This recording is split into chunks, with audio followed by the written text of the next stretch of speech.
And please tell me in the comments where you're listening from. I would love to interact with you legends. Now to the story.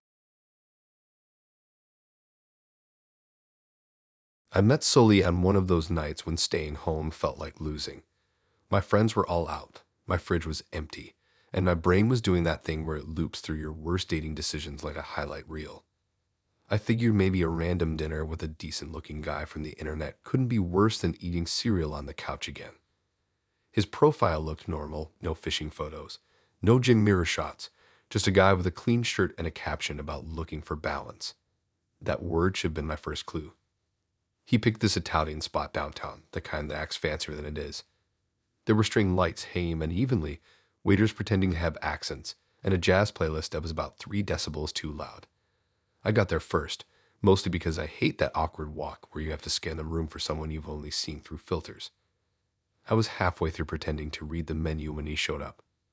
Sully looked exactly like his photos, maybe even better. Nice jawline, clean sneakers, and that kind of confidence you only get from never being told no. He smiled like he'd been expecting applause. We shook hands, yeah, an actual handshake, and sat down. He complimented my energy before even asking how I was. That should have been the second clue. The first few minutes were fine, though. Surface-level small talk, enough to keep it smooth.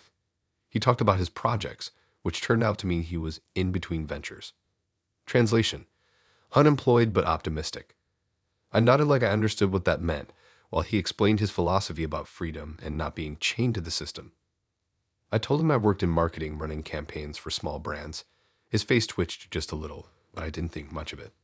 The waiter came by, and he ordered a bottle of wine like we were celebrating something. I remember thinking it was kind of nice that he took the lead. That didn't last long. We talked about travel, family, the usual filler topics. I mentioned that I'd been saving up for a trip next year, and he asked how. When I said I was lucky to have a good job, his eyebrows went up. He leaned back real slow, like a detective about to deliver bad news. Then, right as the waiter set down our plates, he dropped it. He said, I don't date women who make more money than me. It ruins the dynamic. Just like that. No hesitation. No smile. Straight face like he was reading from a script. At first, I thought I'd misheard him. I even waited a beat, thinking he'd clarify or laugh or say he was kidding. But he didn't. He just kept eating his pasta like he'd said something profound. The air around the table changed. My brain kind of froze, trying to decide whether to argue or laugh or just get up and leave. I went with silence, which he took as an invitation to keep talking. He started explaining how men need to feel like providers and how women who make more lose respect. It was like listening to a podcast that should have stayed in draft mode. I tried to steer it somewhere neutral, asked him if he thought relationships were about partnership. He said, sure, but not when it flips the natural order. I remember staring at the bread basket like it held the answer to escaping that dinner. Halfway through his monologue, the waiter came back to ask if everything was all right. I almost said no. I wanted to tell him I was trapped in a live sociology experiment. But Sully smiled and said, perfect, thanks, before going right back to his theory about masculine energy. He started ranking relationship dynamics like he was comparing car models. I sat there sipping my wine, counting how many minutes were left before I could politely disappear. He wasn't angry or defensive. He genuinely believed it. That was the weirdest part. It wasn't even about insecurity. It was like he thought the world worked that way by default. I asked what would happen if his future partner got a raise or a promotion. He said she should probably rethink her priorities. I laughed then, mostly out of disbelief. He didn't laugh back. The rest of the meal felt endless. He kept circling back to the topic like he couldn't let it go. Every sentence had some variation of balance, natural, or dynamic. I barely touched my food. He ate everything, then finished the wine like it was his reward for teaching me something. When the check came, he grabbed it before I could reach for my wallet. For a second I thought, fine, maybe he'll at least pay since he's so invested in the provider thing. But then he looked at me, smirked, and said, you probably make more, so I'll let you handle it. I stared at him, thinking he must be joking. He wasn't. He pushed the bill across the table like it was a test. I slid my card in, because arguing over $32 wasn't worth the headache. He said something about how equality means sharing the load, and I swear I felt my soul leave my body. The walkout was quiet. He held the door open but made sure to stand in front of me after, like he needed to reestablish hierarchy or something. Outside, he offered this weird half hug, the kind where you can tell the person's already thinking about their next move. He said he had a great time and that he liked how independent I was. I said, sure, and walked to my car before he could say anything else. I sat in the driver's seat for a minute, staring at the restaurant lights reflecting on the windshield. My phone buzzed, a text from him saying, we should do it again, but somewhere less fancy next time. You probably prefer simple things. I didn't reply. I just started the car and drove home in silence, replaying the whole night like a bad movie. I kept thinking how normal it started, how easily someone can sound grounded and end up being a walking contradiction. By the time I got home, I decided to delete the app again. Not out of frustration, but because the idea of another conversation like that felt exhausting. I scrolled through our text thread one last time, saw the see you soon message he'd sent before the date, and deleted it too. It's funny how people reveal themselves halfway through a meal. One second you're talking about vacations and favorite movies. The next you're hearing someone explain why your paycheck threatens their identity. You think you'll see red flags right away, but sometimes they show up wearing cologne and a smile. I ordered takeout the next night and didn't tell my friends about Sully for a week. When I finally did, they laughed like it was a comedy sketch. One of them even said, at least he warned you early. Maybe that's true. Maybe it's better that way. Still, every time I pass that Italian place now and I think about that night, the candles, the jazz, the wine I didn't even want. And that one sentence that turned a normal dinner into a story I'll probably keep telling just so I can remember what kind of nonsense not to entertain again.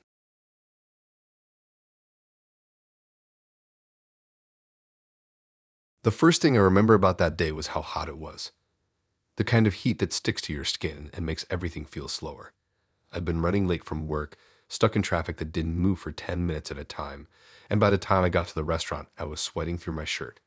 I thought for sure I'd be the one showing up late, but when I walked in, no Armani, no text either. Just a hostess asking if I wanted to wait at the bar.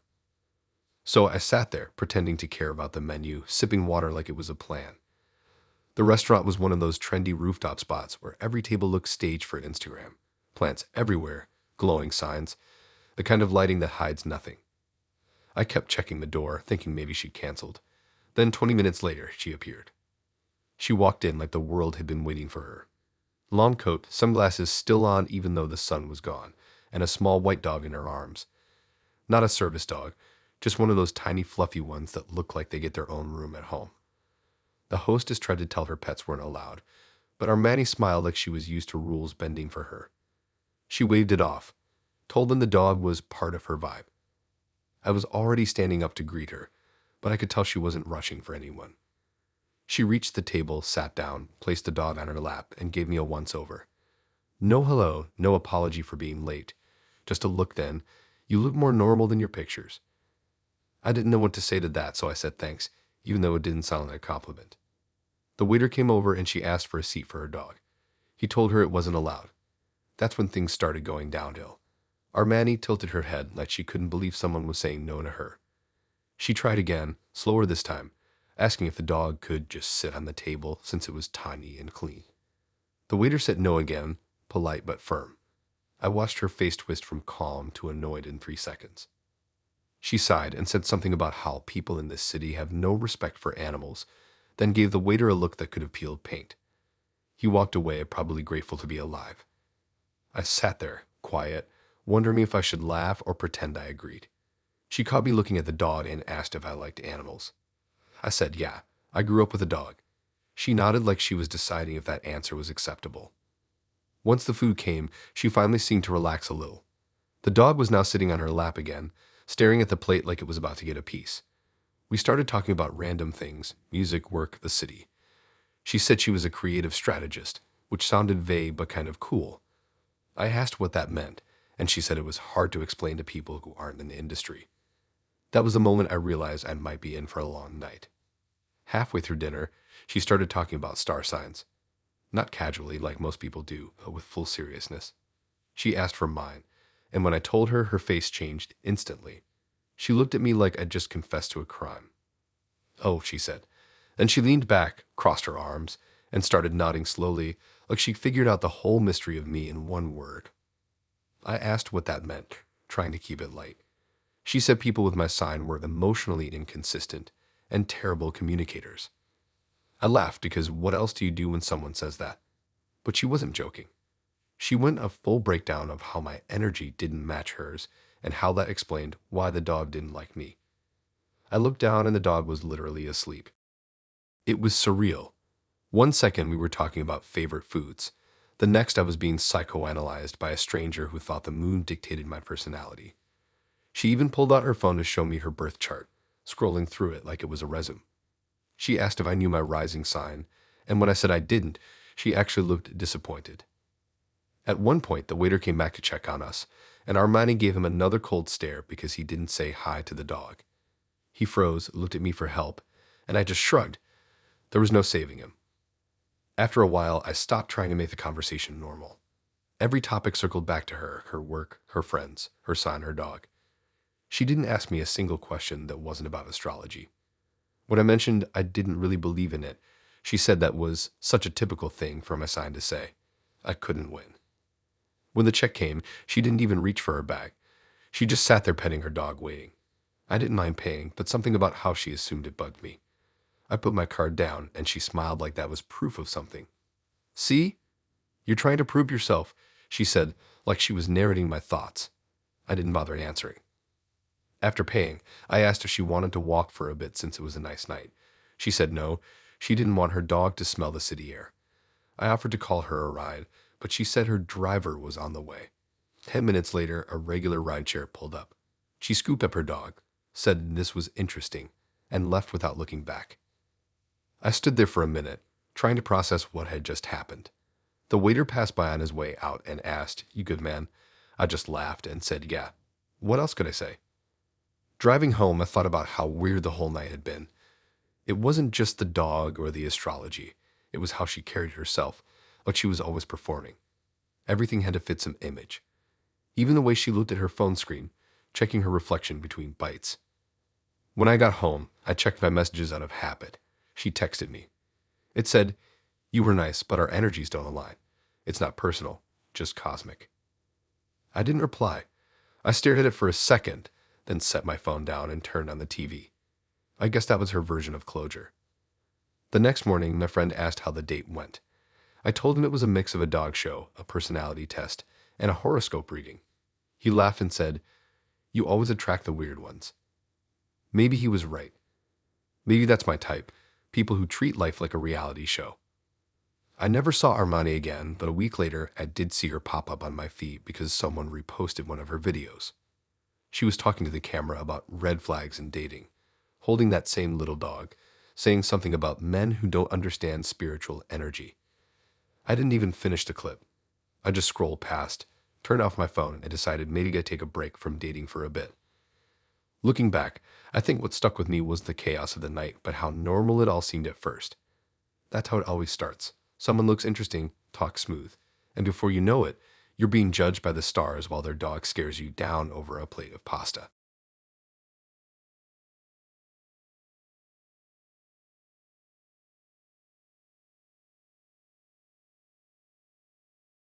I met Alex on a random Sunday night when I was half watching TV and half scrolling through my phone. I wasn't even planning to go on another date that week. He messaged something dumb but funny about how he was doing field research on modern romance, and I rolled my eyes but replied anyway. He looked normal, shirt, baseball cap, kind of a casual vibe. His bio said he made content, which could have meant anything, but he didn't seem like the type who'd make dance videos in parking lots, so I figured why not. We agreed to meet at this diner that looked like it hadn't changed since the 80s. From everything sticky tables, a kind of neon sign that hums loud enough to be part of the soundtrack. It felt low pressure, which was perfect for me because I wasn't trying to dress up again after the last few over-the-top first dates. I got there first and grabbed a booth near the window. It smelled like coffee and fried onions, and the waitress was wiping the same table for way too long. A couple minutes later, Alex walked in holding his phone out like he was filming a documentary. That should have been my first warning. He scanned the place with a grin, spotted me, and waved before turning the camera on himself again. He slid into the booth and said he was vlogging his dating week. I thought he was kidding until I noticed the small mic clipped to his shirt. He said not to worry, that he blurs faces. I laughed it off because I didn't know what else to do. I didn't even fully understand what content meant in his world. I figured maybe he'd get it out of his system and we could just eat like normal people. The conversation started fine. He was talkative, almost too talkative, but at least he wasn't awkward. He told me about the 3 different dating apps he used, how he kept track of all his matches on a spreadsheet, and how he rated his dates for content purposes. I thought he was being sarcastic, but when he pulled out his phone and showed me an actual document labeled date ratings, I realized he was serious. Each date had a number, comments, and even a section for vibe. I remember sitting there thinking, okay, maybe it's just a bit. People joke online about stuff like this, but the way he explained it, he genuinely believed it was a kind of art form. He said dating was social data, and he was documenting human behavior. I asked what he did with all that data, and he said he turned it into short videos. Apparently, people love them.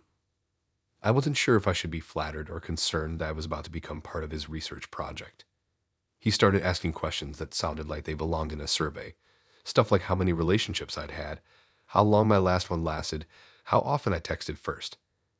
I answered a few before realizing he was typing my responses into his notes app. Halfway through my burger, I asked if he could at least not record tonight. He said he'd stop filming but wanted to take mental notes. I almost laughed because it sounded so ridiculous, but he said it so seriously that I just nodded and focused on my fries. He told me he started making content after his breakup. Said it helped him process emotions constructively. I wanted to say that maybe journaling could work too, but I stayed quiet. He said people online followed his journey and gave feedback after each date. I asked what kind of feedback, and he said stuff like you talked too much or she looked bored. He actually looked proud of it. When the waitress came by, she recognized him. "You're that guy from the videos," she said, laughing. He grinned like he'd just been awarded something. She asked if he was filming tonight, and when he said no, she looked at me and winked. I wanted to sink into the booth. After she left, he leaned in and said he could rate the date live if I wanted. I thought he meant later, but no. He pulled out his phone, opened the note app again, and started dictating into it. He gave the food a 7, the conversation an 8, and said I had potential main character energy. I sat there with my drink in hand, staring at him like he was speaking another language. He said his followers loved honesty and that he didn't edit anything to look fake. He claimed transparency was refreshing. I told him that sounded exhausting, living like everything was for show. He said it wasn't for show. It was documentation. I couldn't argue with that without sounding like I cared too much, so I didn't. When the check came, he recorded himself adding the tip, saying something about supporting small businesses. I paid for my half just to end it faster. Outside, he asked if I wanted to do a quick debrief video. I said no, and he laughed like I'd made a cute joke. He walked me to my car, still holding the phone, probably waiting for a perfect outro clip.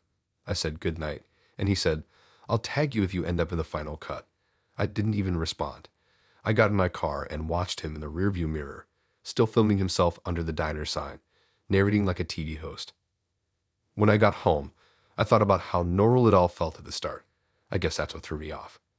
It wasn't that he was rude or weird in the obvious way. It was that everything he did was calculated for attention. Every smile, every question, every pause. It was like being on a date with an audience you couldn't see. 2 days later, my friend sent me a link with the caption, "Is this you?" Sure enough, it was. The video was titled Date Number 47, The Marketing Girl. He blurred my face, but my voice was still there. He rated the date an 8.2 overall and said I was cool but skeptical of the process. I didn't know whether to laugh or throw my phone. The comments were worse. People were guessing my sign, my job, my city. A few even said I seemed chill but emotionally closed off. I didn't realize how much it would bug me, but it did. I'd been turned into content without agreeing to it, like a clip in someone else's story. I texted him, mostly to tell him to take it down. He replied with a voice note saying he'd totally understand if I felt weird, but that people need to see authentic moments. He ended it with, "Nothing personal, it's just the art." I didn't answer. A week later, I saw he posted another video titled Date Number 48. She gave the camera. I didn't even click on it. I started thinking about how strange dating had gotten. How people talk about connections and chemistry, but half the time, they're just collecting moments to post later. I'm not against social media, it's fine. but there's something off about treating people like episodes. Sometimes I think about that diner again, the sticky tables, the neon hum, the waitress who recognized him. It's weird knowing that night exists somewhere online, chopped up, edited, and consumed by strangers. Maybe that's what dating is turning into, a series of performances where you play yourself until you forget which version is real. I haven't deleted the apps yet, but I don't open them much anymore. Every time I see a profile that says content creator, I scroll past faster than before. And if anyone ever mentions field research, I'm out.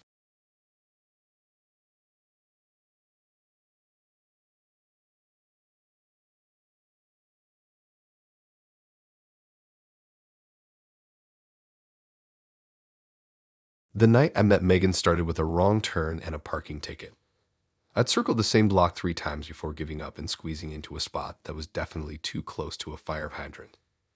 I figured I'd deal with the fine later if it came to that. I was already late, and I hate being the person who walks in when the other person's halfway through their drink. She picked this rooftop bar downtown, the kind where everyone pretends they're not freezing just to look cool under string lights. I spotted her right away, tall, sharp eyeliner, sitting with one leg crossed like she was posing for a photo that didn't exist yet. She waved when she saw me, a small, deliberate wave, like she practiced it. I walked over, apologized for being late, and she shrugged. "It's fine," she said, but the tone made it clear it wasn't. Still, she smiled after, so I sat down and tried to reset the mood. The view from up there was pretty good. City lights, music coming from somewhere below, people laughing too loud at the next table. The waiter came over and she ordered a drink with a name I didn't even try to pronounce. I got a beer. She gave me this look like I just admitted to eating plain bread for dinner. We started talking, and she was interesting at first. Confident, opinionated, the kind of person who knows exactly how she wants things.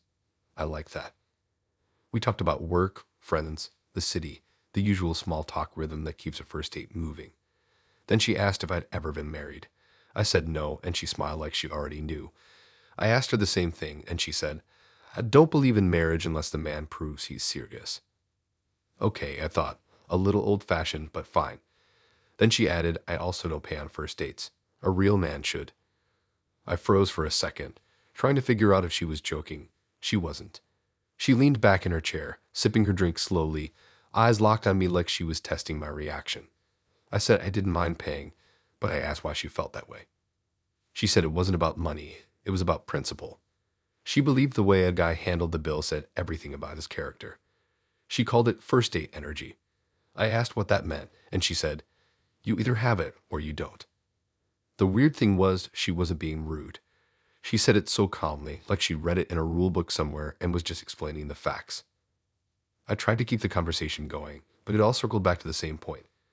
Every topic somehow turned into a story about her standards. She said she'd get rules for dating, no splitting bills, no casual outfits, no cheap restaurants. I didn't even ask what counted as cheap because I didn't want to find out I was sitting in one. When the food came, she barely touched hers. She was too busy scrolling on her phone between questions, the screen lighting up her face every few seconds. I didn't know if she was texting someone or just avoiding silence. I tried to ask about her job, but she said talking about work on dates was boring. I asked what she liked to do for fun, and she said she didn't do small talk. It was like she had invisible cue cards for how the night was supposed to go, and I'd missed the rehearsal. Halfway through dinner, she started talking about how dating apps had ruined chivalry. I wanted to ask if chivalry meant paying for every meal, but I bit my tongue. She said she missed when men knew their role. That's when I realized we weren't even having a date. We were having a performance review. When the check came, I already knew I was paying, but I still reached for my wallet slowly just to see what she'd do. She didn't move. Not even a pretend reach. She just sat there, looking at me like she was scoring me on a test. I pulled out my card and she smiled, said, "Good, you passed." Passed what? I wanted to ask, but I didn't. After that, she relaxed a little, like the transaction had completed some ritual. We ordered another round of drinks, and she started talking about her last relationship. Apparently, her ex didn't step up. I asked what that meant, and she said he once asked to split rent. That was enough for her to end it. I told her I believed in partnerships where both people contribute. She shook her head and said, "That's roommate energy, not relationship energy." I laughed a little, thinking maybe she was teasing, but she stayed serious. The conversation drifted back to her standards. No first dates under $50, no public transportation, no men who hesitate. I wanted to ask if she was building a partner or hiring an assistant. When we finally left, she thanked me for dinner in a tone that sounded more like acknowledgement than gratitude. Outside, the wind had picked up, and she crossed her arms, looking at the valet stand. I offered to walk her to her car, but she said she didn't drive. She was waiting for a ride service. I asked if she wanted me to wait with her, but she said no, that's not necessary. Her ride showed up and she gave me a quick wave before getting in. No hug, no let's do this again. Just a simple take care. I watched the car pull away, then checked my phone, parking ticket waiting for me right where I expected, $45. I laughed out loud, standing there alone on the sidewalk, thinking how fitting that was. On the drive home, I replayed the night in my head. It wasn't terrible, just strange. Like we'd been living in two different worlds. She saw dating as a test of effort, and I saw it as getting to know someone. I wasn't mad she didn't want to pay. It was more how serious she made it, like the check was a prophecy. The next morning, she texted me. Just one line. Thanks for dinner. You handled yourself well. That was it. No emoji, no follow-up. I stared at the message for a second, then laughed. I didn't even bother replying. I told one of my friends about it later, and he said maybe she was just old school. I said maybe she just liked control. He said I was overthinking it. Maybe I was, but something about her tone still stuck in my head. The way she said, a real man should, like it wasn't just about dinner, it was about power. I guess what threw me off was how confident she was about it. She didn't sound spoiled or shallow. She sounded certain, like she read the rulebook of life and decided how everyone else should play. A few days later, she posted a photo from the same rooftop bar. Caption said, if he pays, he's serious. I didn't like it or comment. I just kept scrolling. Looking back, I don't regret meeting her. It's almost funny how predictable the night was once I noticed the pattern. Every line, every move, it was like she'd done it before 100 times. I never heard from her again, which was fine by me. But every time I see someone post about real men or first date energy, I think of that night. The string lights, the smirk when the check came, and the quiet feeling that maybe I'd just been part of someone else's checklist.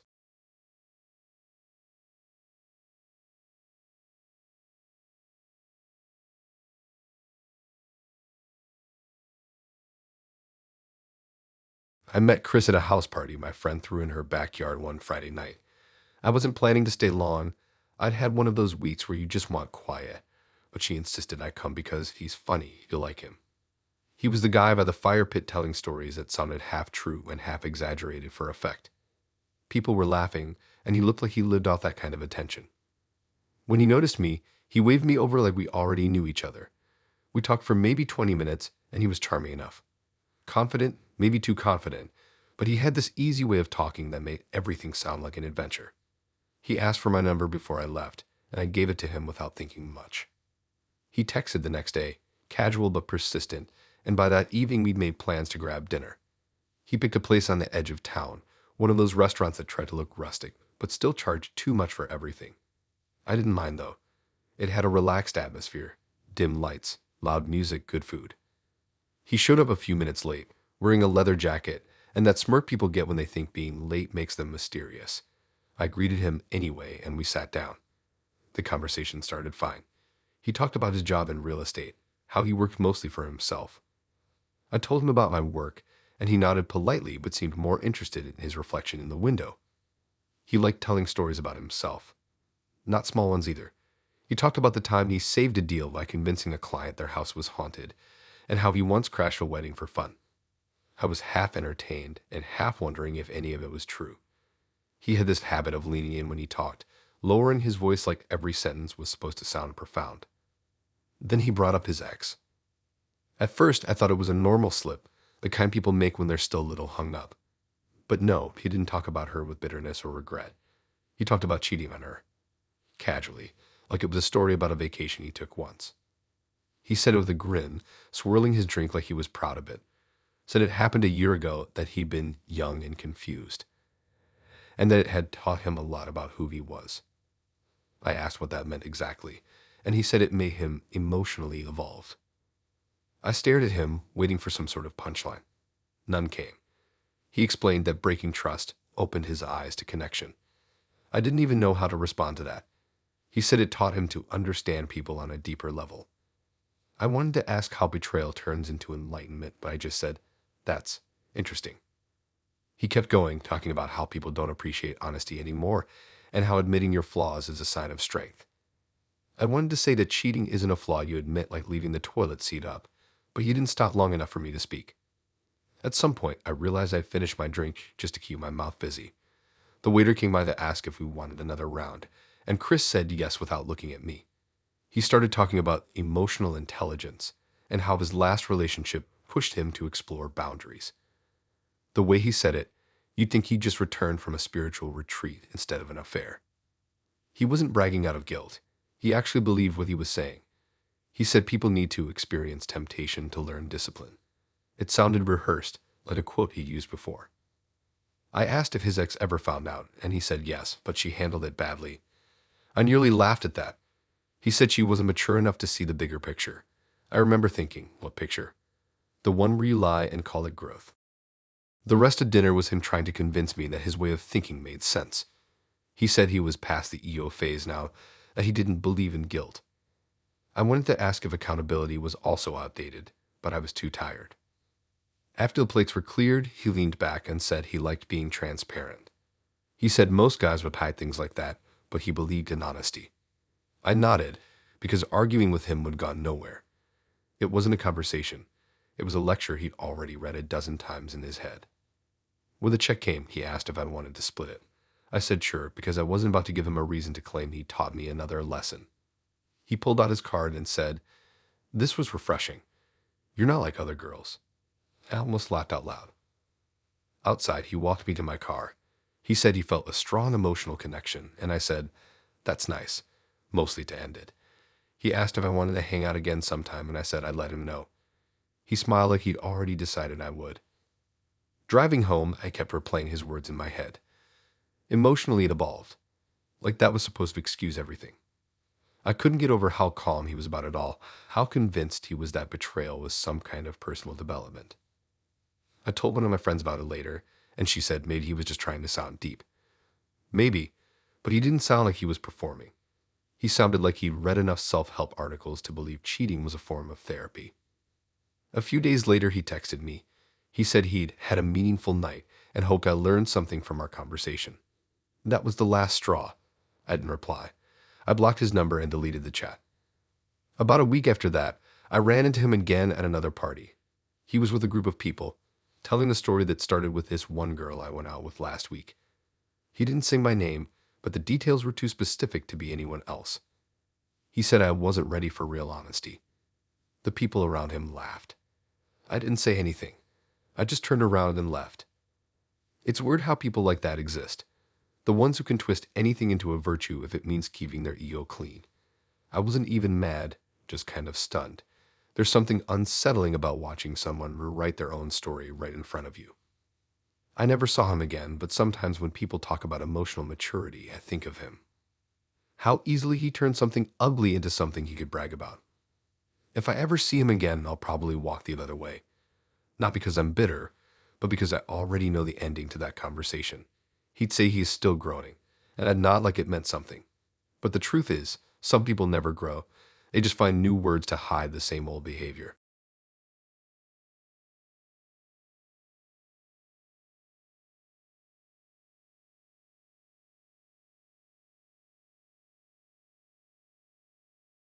I met Olivia on a random Wednesday that felt like a Monday. My brain was fried from work, my phone battery was dying, and I only agreed to the date because she'd been funny over text. Her messages were sharp and sarcastic in a way that didn't feel forced, so I figured she'd at least be interesting to talk to. We decided on a coffee place that turned into a full dinner spot after dark, one of those hybrid caves with plants hanging from the ceiling and people pretending to write novels on their laptops. I got there early and grabbed a seat near the window. It was cold outside, the kind of chill that makes you check the weather app even though you already know it's bad. I kept checking my phone, half expecting her to cancel, but right on time, Olivia walked in. She looked like someone who planned everything down to the minute. Hair perfectly tied back, coat buttoned up, posture like she practiced confidence in the mirror. She spotted me, waved, and walked over with this sort of brisk, no-nonsense energy. When she sat down, she didn't waste time. She said, "Hi, I'm Olivia," then immediately asked if I'd ordered yet. I hadn't. We looked at the menus for about 30 seconds before she decided what she wanted and waved a waiter over like she was running the place. Once our food was ordered, she reached into her bag and pulled out a folder. Not a small one either, a thick, organized, color-coded folder. She set it on the table between us and said, "I'd like to be efficient." I thought maybe she was joking, or maybe she had work stuff she needed to finish, but then she flipped it open. Inside were printed pages, each one with a list of questions typed out neatly. She looked me dead in the eye and said, "I have a set of deal-breaker questions. I find it saves time." I laughed because it sounded like a bit, but she didn't even crack a smile. She picked up a pen and started with question 1. "What's your relationship with your mother?" I blinked. "Oh, that's good." She nodded, wrote something down. "Okay. Question 2. Have you ever cheated?" "No." She didn't even look up, just made another note. 3. Do you believe in therapy? I said yes, and she smiled slightly like I'd given the right answer. Then she said, "Good. A lot of men say no. Red flag." I was still processing that this was really happening. She wasn't pretending. She was conducting an interview. By question 5, I stopped trying to make jokes.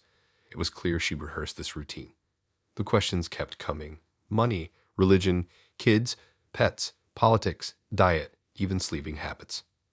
I started feeling like I was applying for a job I hadn't signed up for. Every answer I gave had a scribble of notes or a quiet hum. At one point, I tried to ask her something back, just a normal question about what she liked to do for fun. But she waved her hand and said, "We'll get to that in section 3. Section 3. The waiter came with our drinks, and she didn't break focus. She had that look people get when they're on a mission. She took a sip of her latte, flipped the page, and said, "Let's move to compatibility metrics." At that point, I was too curious to stop her. I just wanted to see how far this would go. She started reading questions about emotional maturity and conflict resolution patterns. I answered as best I could, though I had no clue how she was scoring me. After a few minutes, she paused, looked up, and said, "You seem adaptable. That's promising." I said thanks, because what else do you say to that?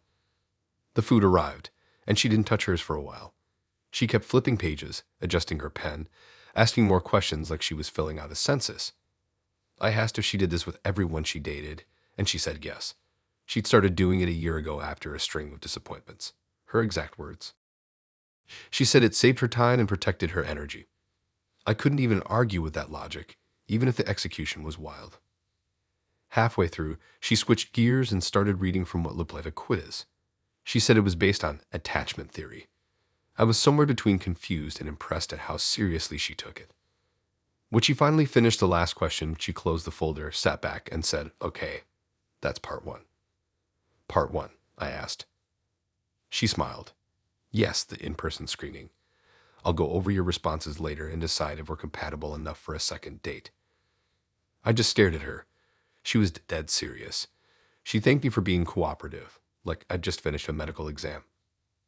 I started eating mostly to avoid saying something dumb. She finally took a few bites of her salad and said, "You'd be surprised how many people fail early." I asked what that meant, and she said, "Last week, someone failed question 2. I didn't even want to know what question 2 was for him. When the check came, she reached for it immediately. She said it was important to maintain equality during initial screening. I offered to split it, and she said, "That's acceptable," then made another note in her folder. Outside, it had started to drizzle. She zipped up her coat, looked at me, and said, "I'll let you know within 48 hours. I thought she was joking again, but she pulled out her phone, opened her calendar, and set a reminder. I watched her walk away, folder tucked under her arm like she'd just finished auditing a business. I didn't hear from her the next day, or the one after. I figured that was that, but then, exactly 2 days later, she texted me. It said, "Results, 78% compatibility. Room for growth, but potential. Interested in second date." I actually laughed out loud. I showed my friend, and he said I had to go just to see what part 2 looked like. Against my better judgment, I agreed. She picked another place, this time a small restaurant near the park. When I showed up, she was already there with the same folder. only now it had sticky notes poking out of the top. She said she'd read my answers again and had follow-up questions. That was the moment I realized she wasn't just quirky. She was fully committed to this system. The second date felt less like an interview and more like a workshop. She had charts. Actual printed charts comparing our values and long-term goals. I sat there nodding like I was at a conference. She seemed pleased with my engagement level. When the night ended, she shook my hand and said, "You're doing well so far." I didn't know if I should be flattered or terrified. We didn't go out again after that. A week later, she texted saying she reevaluated the metrics and decided our core compatibilities didn't align long-term. She wished me luck in future assessments. No joke, that was the exact phrasing. I couldn't even be mad. I kind of respected how consistent she was. She treated dating like a system, and she stuck to it. It wasn't romantic, but at least it was honest. Every once in a while, I wonder if she still carries that folder, if she's still out there somewhere, sitting across from someone, pen in hand, asking question one with that same serious expression. I hope whoever she's with now passed the test.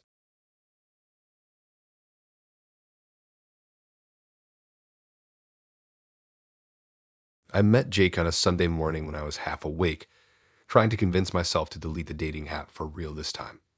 He'd sent a message that just said, "You seem like someone who appreciates good laundry," which made no sense but somehow worked. His pictures were clean-cut, button-up shirts, tidy hair, nothing crazy. He looked like the kind of guy who always followed the rules. I figured that meant he'd at least be normal, and honestly, that was enough.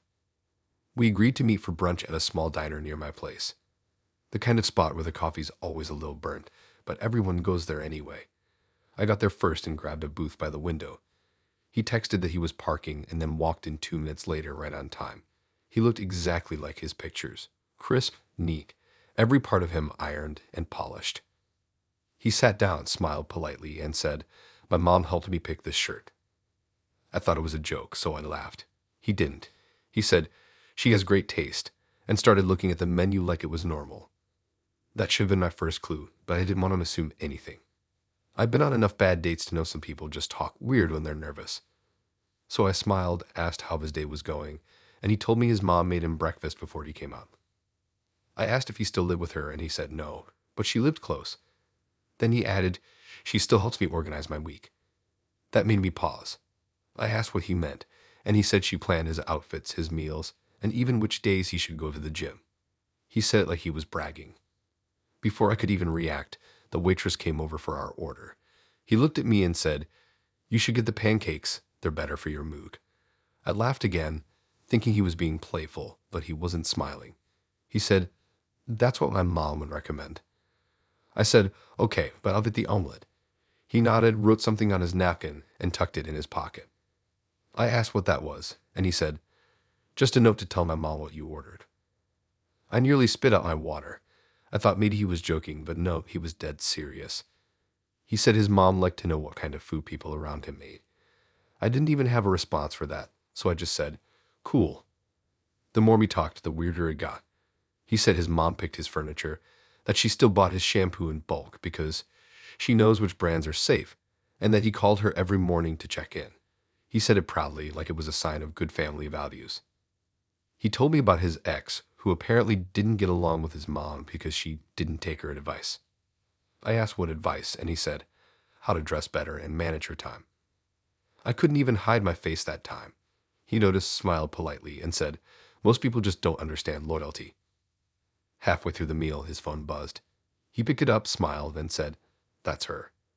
He answered without hesitation and said, "Hey, Mom." "Yeah, I'm with her now. She ordered the omelet." I sat there frozen while he nodded along. He said things like, "Yeah, she seems polite," and "No, I didn't forget my vitamins." When he hung up, I stared at him for a few seconds, waiting for him to realize how weird that was. Instead, he asked if I wanted to see pictures of her garden. I said sure, mostly because I didn't know what else to do. He pulled out his phone and showed me a full slideshow of plants, her dog, and him helping her rake leaves. He said she took most of his profile pictures because she understands my angles. It was like meeting a guy who'd outsourced his personality to his mother. I tried to change the subject. I asked if he traveled much, and he said no because his mom worries about airports. I asked what he liked to do for fun, and he said, My mom and I'd do puzzles together on Sundays. Every topic circled back to her like a boomerang. When the check came, I reached for my wallet, but he said, "No, no, I've got it. My mom raised me right." I let him, mostly because I was too mentally drained to argue. He paid, then pulled out his phone again, snapping a photo of the receipt. I asked what that was for, and he said, "Proof for my mom. She tracks my expenses." I had to bite my tongue to keep from laughing.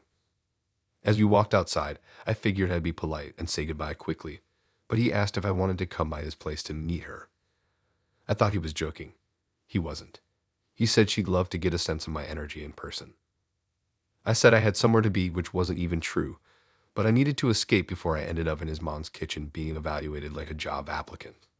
He smiled, said, "That's okay, she'll understand," and offered to text me later.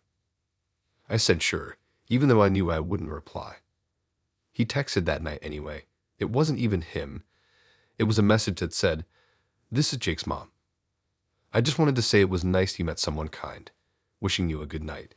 I stared at my screen for a full minute before I blocked both numbers. I told my friend about it later, and she didn't believe me until I showed her the message. She laughed so hard she cried. I didn't find it as funny. There was something unsettling about it. Not creepy, just too much. Like he'd never grown his own life, just continued being an extension of hers. A few days later, I got a message from an unknown number. It said, "Jake's mom here again. I hope you'll reconsider. He really liked you." I didn't respond. I just deleted it and turned my phone off for the rest of the night. Looking back, I think Jake was harmless. Nice even. But it was like dating someone who never left the nest. Not emotionally, not mentally. His mom didn't just guide his life. She ran it like a company. Every choice, every word, every shirt. Part of me almost felt bad for him. He wasn't trying to be weird. He thought that kind of attachment was love. He thought it meant loyalty. But to anyone else, it looked like he never got the memo that growing up was part of the deal. I never saw him again, but months later, I saw a post on social media from his mom's account. A photo of him and her standing in front of the same diner captioned, "Brunch with my favorite person." Same smile, same shirt. I scrolled past it and closed the app. And that's how I learned that sometimes when people say they're a family guy, they mean it a little too literally.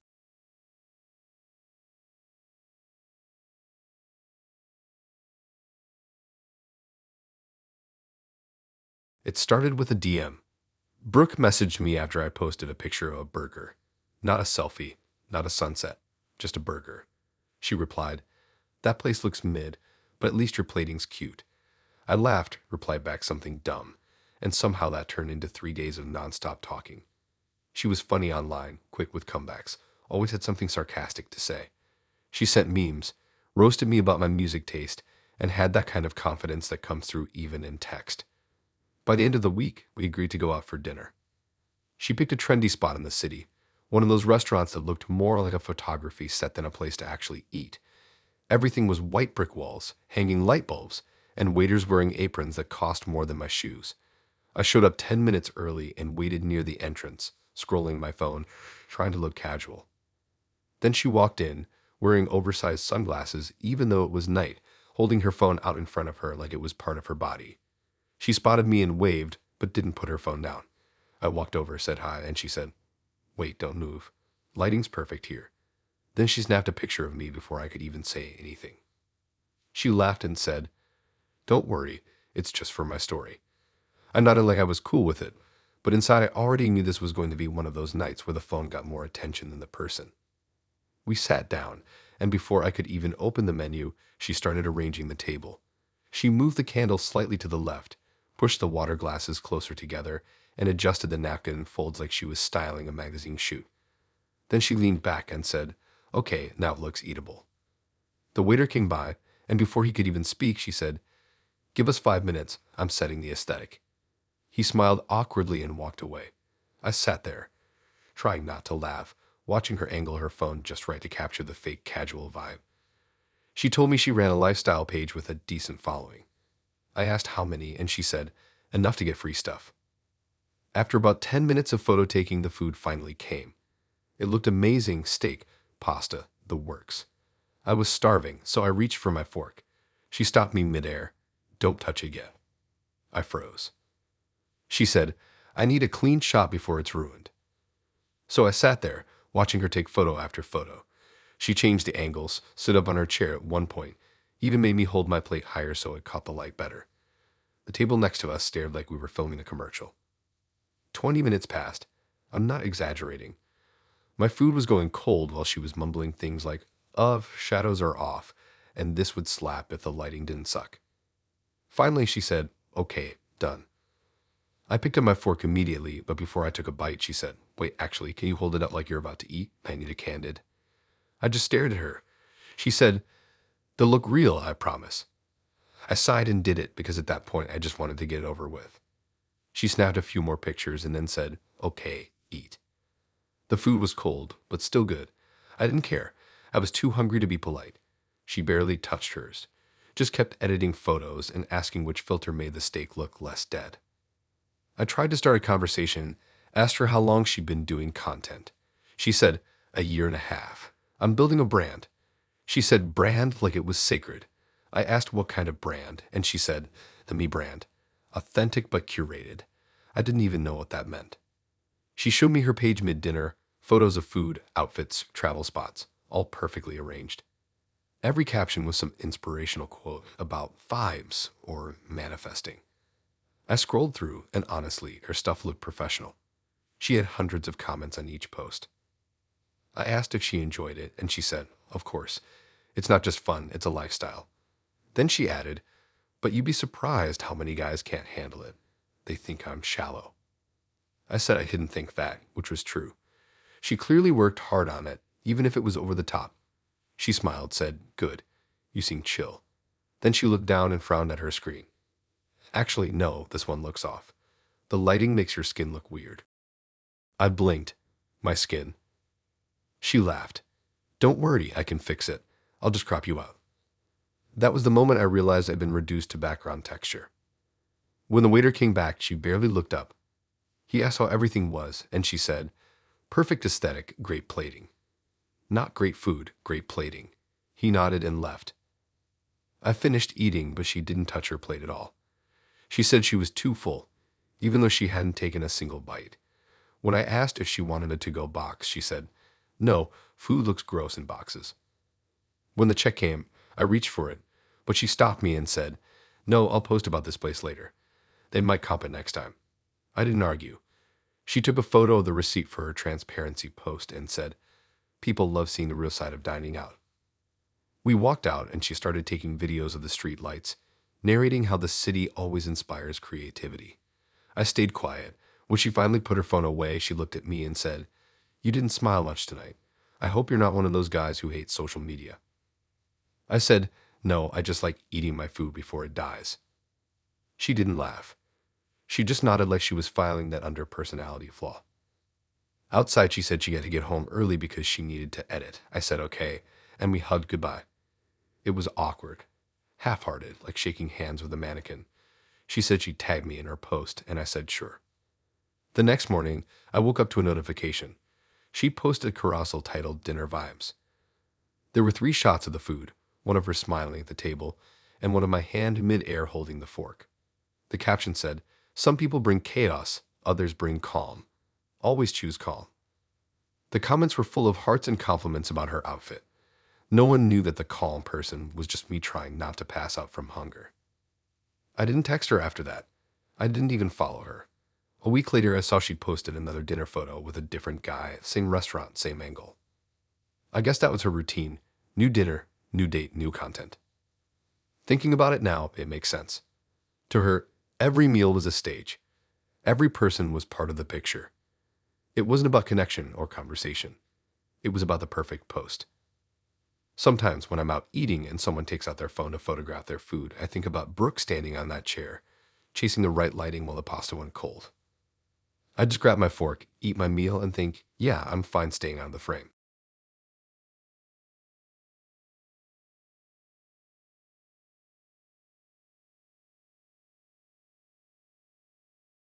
It happened on a Tuesday night, the kind of night where nothing feels like it's supposed to happen but somehow still does.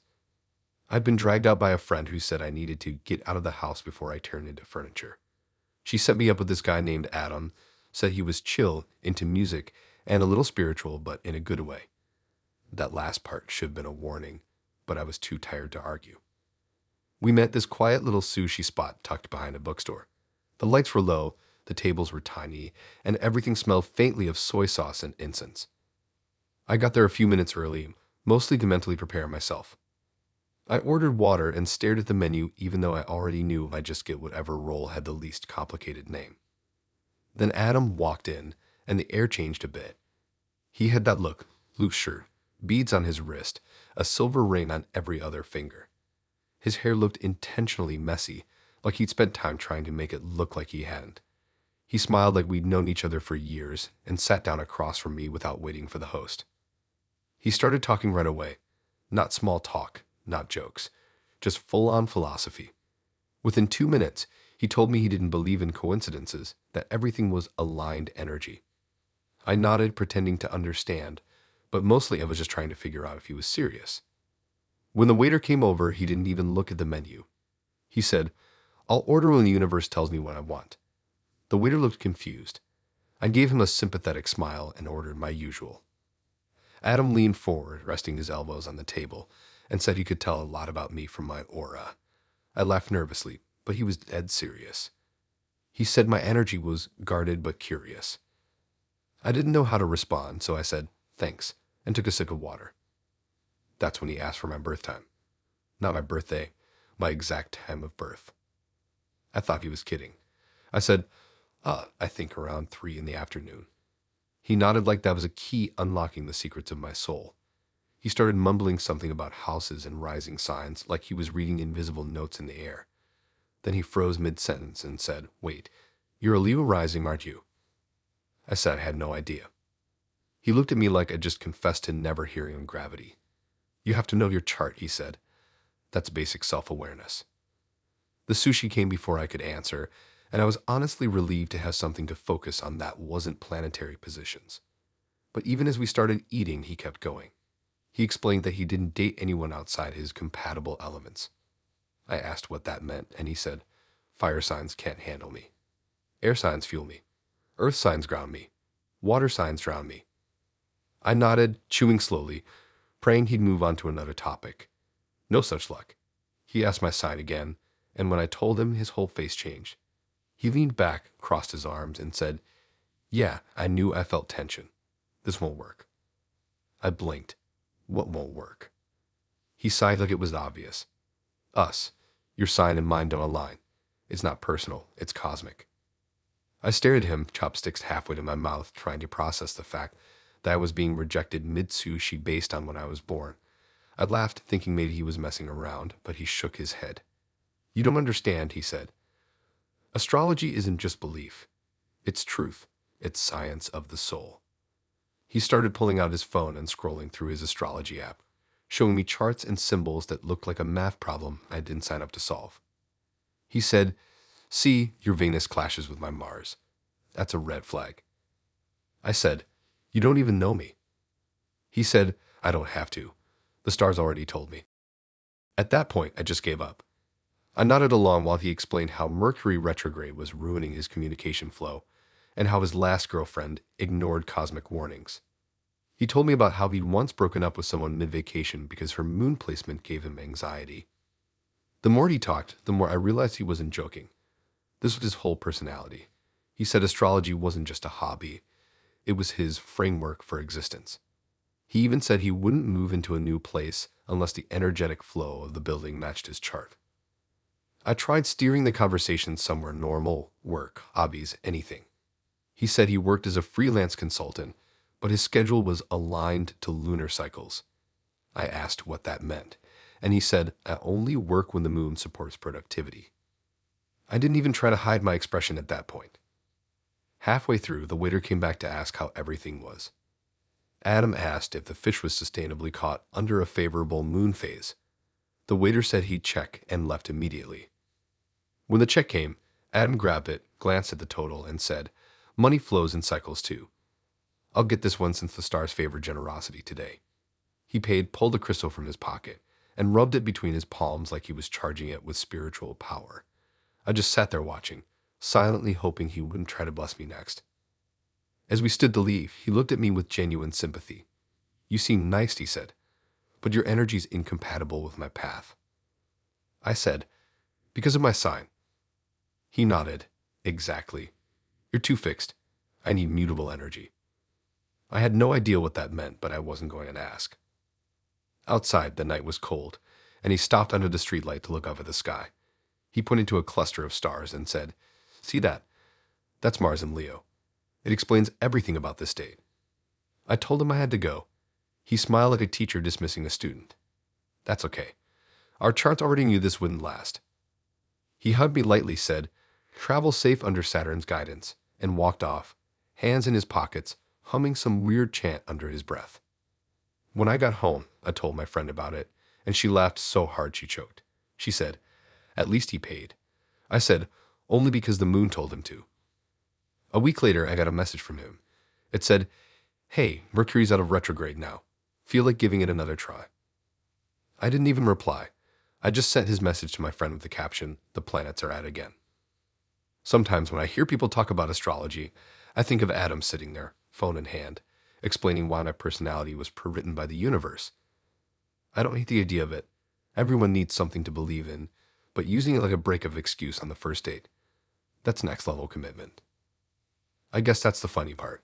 I went to dinner expecting to meet a person, but I ended up on a date with a zodiac chart in human form.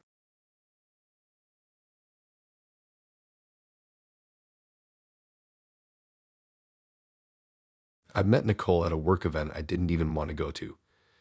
It was one of those boring mixers where everyone pretends to care about networking, but really just wants free drinks. She wasn't part of my company, she was a guest of a guest. I noticed her because she walked in like she already owned the place, heels clicking, hair perfectly done, carrying one of those tiny purses that probably cost more than my car payment. She smiled when our eyes met, the kind of smile that made you forget what you were doing for half a second. We ended up talking at the snack table, mostly because she said she hated small talk, but somehow made it sound charming. She asked what I did, and when I told her, she nodded like she was mentally sorting me into a category. She said she ran an online business and liked men who understood ambition. She also mentioned she only dated people who added value to her lifestyle. It should have been a red flag, but I was too caught up in how confident she sounded. She gave me her number before leaving and told me to plan something decent. No emoji, no exclamation point, just that. So like an idiot, I spent an hour scrolling through restaurant options trying to guess what counted as decent. I picked a nice rooftop place with a view, just enough class to impress her, but not over the top. When I got there, she was already seated sipping a cocktail. She looked up, smiled faintly, and said, "I was wondering if you'd show." I laughed awkwardly, said traffic was bad, and she just nodded like she'd expected that answer. The view was perfect. The city lit up below us, soft music in the background, but the atmosphere felt heavy, like she was judging everything. She asked about my job again, this time with more precision. She wanted to know my income range, not out of curiosity, but like she was checking eligibility. I gave a vague answer. She tilted her head, smiled politely, and said, "I usually date men who make six figures." I wasn't sure how to respond.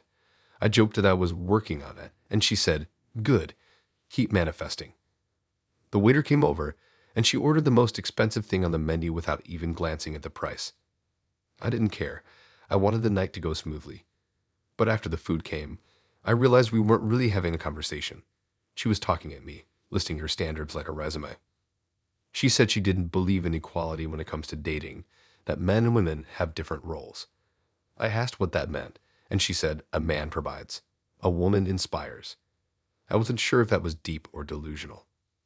I tried steering things somewhere lighter, asked about her hobbies, her family, anything. She said she didn't have time for hobbies because rest is for people who've already made it. She said she wanted to retire by 35, buy a villa overseas, and never work for anyone again. Halfway through the meal, she got a call, and instead of ignoring it, she answered right there at the table. I sat quietly while she talked about brand deals and potential collaborations. When she hung up, she apologized but said, "That's what happens when you're building something real." I nodded, pretending I understood, but inside I was already counting down the minutes. When the check came, I didn't even hesitate. I reached for it automatically, but before I could pull out my card, she said, "Oh, I don't believe in paying on first dates. That's a man's job." I looked up, half smiling, waiting for the punchline. There wasn't one. She was completely serious. I said, "Fair enough," and handed the waiter my card. She smiled and said, "See, you get it." The total was about $140, which wasn't the end of the world, but it still stung. She didn't even thank me, just leaned back, checked her reflection in her phone camera, and said, "You have potential. You just need a bit more drive." Potential, like I was an investment she wasn't sure about yet. We left the restaurant and she suggested grabbing dessert somewhere nearby. I figured maybe things would lighten up. We walked a few blocks to a fancy ice cream spot where everything came in tiny glass cups. She ordered 2 scoops, handed me the menu, and said, "You're paying, right?" I laughed and said, "Didn't you just say you don't believe in paying?" She looked me dead in the eye and said, "I don't, but you can split it if you want. I'm all about balance." It was one of those moments where you can't even argue because it's so absurd. I paid again, of course, because by that point, I just wanted the night to end peacefully. We sat outside while she scrolled through her phone, occasionally showing me pictures of trips she'd taken. Paris, Dubai, Bali. I asked who she traveled with, and she said, "Men who knew how to treat a woman." She said it like it was an achievement, not an insult. After a few minutes of silence, she looked up and said, "You're quiet. You're either shy or broke." I didn't even flinch. I said, "Maybe both." She laughed, finally, and said, "At least you're honest. That's rare." Then she finished her ice cream, stood up, and said she had an early morning. I walked her to her car, still unsure if the night had gone horribly or just weirdly. She thanked me, kissed me on the cheek, and said, "You're sweet. Don't lose that, even if it doesn't get you far." Then she got in and drove off like it was just another business meeting. The next day, she texted me a thank you message that read more like a performance review. "Had fun. You're nice, but I need someone with more ambition energy." I stared at it for a minute, laughed, and didn't reply. A few days later, I was out with friends when one of them showed me her social media. She posted a photo from that night, the view from the restaurant, wine glass in hand. The caption said, "Manifest men who know your worth." I didn't even feel mad, just weirdly relieved, like I'd seen behind the curtain of something people actually fall for. Looking back, Nicole wasn't mean. She just lived in a world where everything was transactional. Every date was a test, every interaction a negotiation. She talked about love like it was a career path. I guess that's what made it so strange. She wasn't pretending to be someone else. She genuinely believed what she said. And in her own way, maybe that made sense to her. She wanted luxury, and she was willing to treat people like stepping stones to get there. Sometimes I wonder if she ever found her six-figure man. Maybe she did, or maybe she's still out there, sipping champagne on another rooftop, writing captions about self-worth while someone else picks up the bill. Either way, I learned something that night. Not a lesson, just a truth. Some people don't want connection. They want proof they're winning.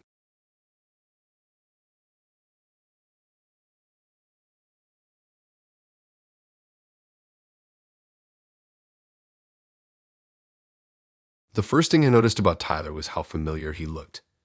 Not in a have we met before kind of way, but in that generic, comfortable kind of way. Like the face of a guy you've seen 100 times in passing, but never actually spoken to. We matched on a Sunday afternoon when I was lying in bed eating cereal straight out of the box. His bio said something about healing from the past and growing through what we go through. It sounded harmless, maybe a little dramatic, but he had a nice smile, so I figured why not. He picked this small place by the pier for our date. It wasn't fancy, but it had a decent view of the water and those string lights that make everything look like a movie scene. When I showed up, he was already there, leaning against the railing, staring out at the ocean like he was in deep thought. He turned when he saw me and smiled. "Hey," he said. "Glad you made it." We grabbed a table outside, and I noticed right away that he didn't stop glancing at his phone. Not in the distracted, scrolling way, but more like he was waiting for something specific. I tried to ignore it, told myself he was just checking the time or maybe waiting for a work message. We ordered drinks, and he relaxed a bit, finally putting his phone face down on the table. The first half hour was easy. He was funny, a little shy, but good at keeping the conversation going. We talked about random stuff, movies, favorite foods, the weirdest things we'd ever done on a vacation. He told me about the time he got sunburned so bad in Mexico that he looked like a cooked shrimp for a week. I laughed, and for a while, it felt normal. Then I asked the question that changed the entire tone of the night. "So, how long have you been single?" He smiled, took a sip of his drink, and said, "Technically, since last year, but not really." I tilted my head. "Not really." He nodded. "My ex moved abroad for work, and we decided to take some space. Figure things out." "Like a break?" I asked. He shrugged. "Kind of. She's coming back soon, though. I'm just dating casually until she does." I thought he was joking. Nobody says that out loud on a first date. I waited for a grin, for some sign he was messing around. But no, he just stared at me, calm as ever, like that was a completely reasonable thing to admit. "So," I said slowly, "you're waiting for her to come back?" He nodded again, still smiling. "Yeah, I think we'll probably get back together. But I didn't want to sit around doing nothing. I'm trying to stay open." I just stared at him. "Open to what?" He looked confused by the question. "To connection. To meeting people. It's healthy to explore while you heal." I laughed a little because I didn't know what else to do. "So you're dating other people while you wait for your ex to move back?" "Exactly," he said, like it was the most normal thing in the world. "I think it's important to keep practicing emotional intimacy." That's when I realized this wasn't just a rebound phase. This was his actual logic. I asked if his ex knew about this exploration. He said, "I'm sure she assumes." I almost choked on my drink. He leaned forward, lowering his voice like he was sharing something deep. "I don't see dating as a linear thing. I see it as collecting experiences. Every person teaches you something new. You're helping me grow." I blinked. "Helping you grow for your ex?" He smiled warmly, like I'd finally understood. "Exactly." The waiter came by to refill our drinks, and I gave him a look that probably screamed, "Save me." Tyler didn't notice. He was too busy explaining how true love isn't about possession. It's about preparation. I asked if he'd gone on a lot of dates lately, and he said, "A few. I like getting different perspectives." Different perspectives? That's what he called it. He said his ex was the one that got away, but not forever, and that dating other people helped him understand what he missed about her. It was like I'd walked into a therapy session I didn't sign up for. The funny thing was, he didn't sound bitter or sad. He sounded hopeful. Like he built his entire mindset around this idea that love was on a loop and I was just a background character until the sequel. When the food came, he barely touched his plate. He kept talking about her, how they met, how they used to fight, how she used to call him out for his avoidant tendencies. He actually thanked me for listening and said it was rare to find someone so understanding. I wasn't understanding. I was stunned. After a while, I stopped trying to redirect the conversation. I just let him talk. He told me her name, her favorite color, the song that reminded him of her, even where she planned to live when she came back. It was like he was preparing a presentation titled, "Why I'm Not Over Her." When the check came, he reached for it. I tried to pay my half, but he insisted. He said, "You've been a great listener. I should cover it." He paid, tipped generously, and smiled like he'd done something noble. As we walked out, the night air felt colder. He turned to me and said, "You're actually really easy to talk to. I think my ex would like you." I couldn't even respond. We stood by the pier for a moment, and he looked out at the water again. He said, "Sometimes I wonder if dating other people will make me appreciate her more when she's back." I said, "Or maybe it'll make her not want to come back at all." He laughed softly, like I'd said something cute, not something brutally honest. "You're funny," he said. "We should hang out again before she returns." I told him I'd think about it. He texted me the next day, saying he had a good time and I had great emotional energy. I never replied. A week later, he posted a picture on social media, him sitting by the same pier, captioned, "Preparing my heart for her return." I didn't know whether to laugh or roll my eyes, probably both. I still think about that date sometimes, not because it hurt or anything, but because of how casually he said it. Like it wasn't strange at all to tell someone they were just a placeholder. He wasn't mean or malicious. He was just completely detached from how absurd it sounded. There's a certain honesty in people like that. Twisted, sure, but honest. He didn't lie about his intentions. He didn't pretend to be ready for something new. He told me the truth. I just hadn't expected it to sound so ridiculous. Sometimes I wonder if his ex ever came back. Maybe she did, maybe she didn't. But I bet if she did, he probably told her about all the connections he made in her absence, framing it as some noble journey of growth. And she probably believed him.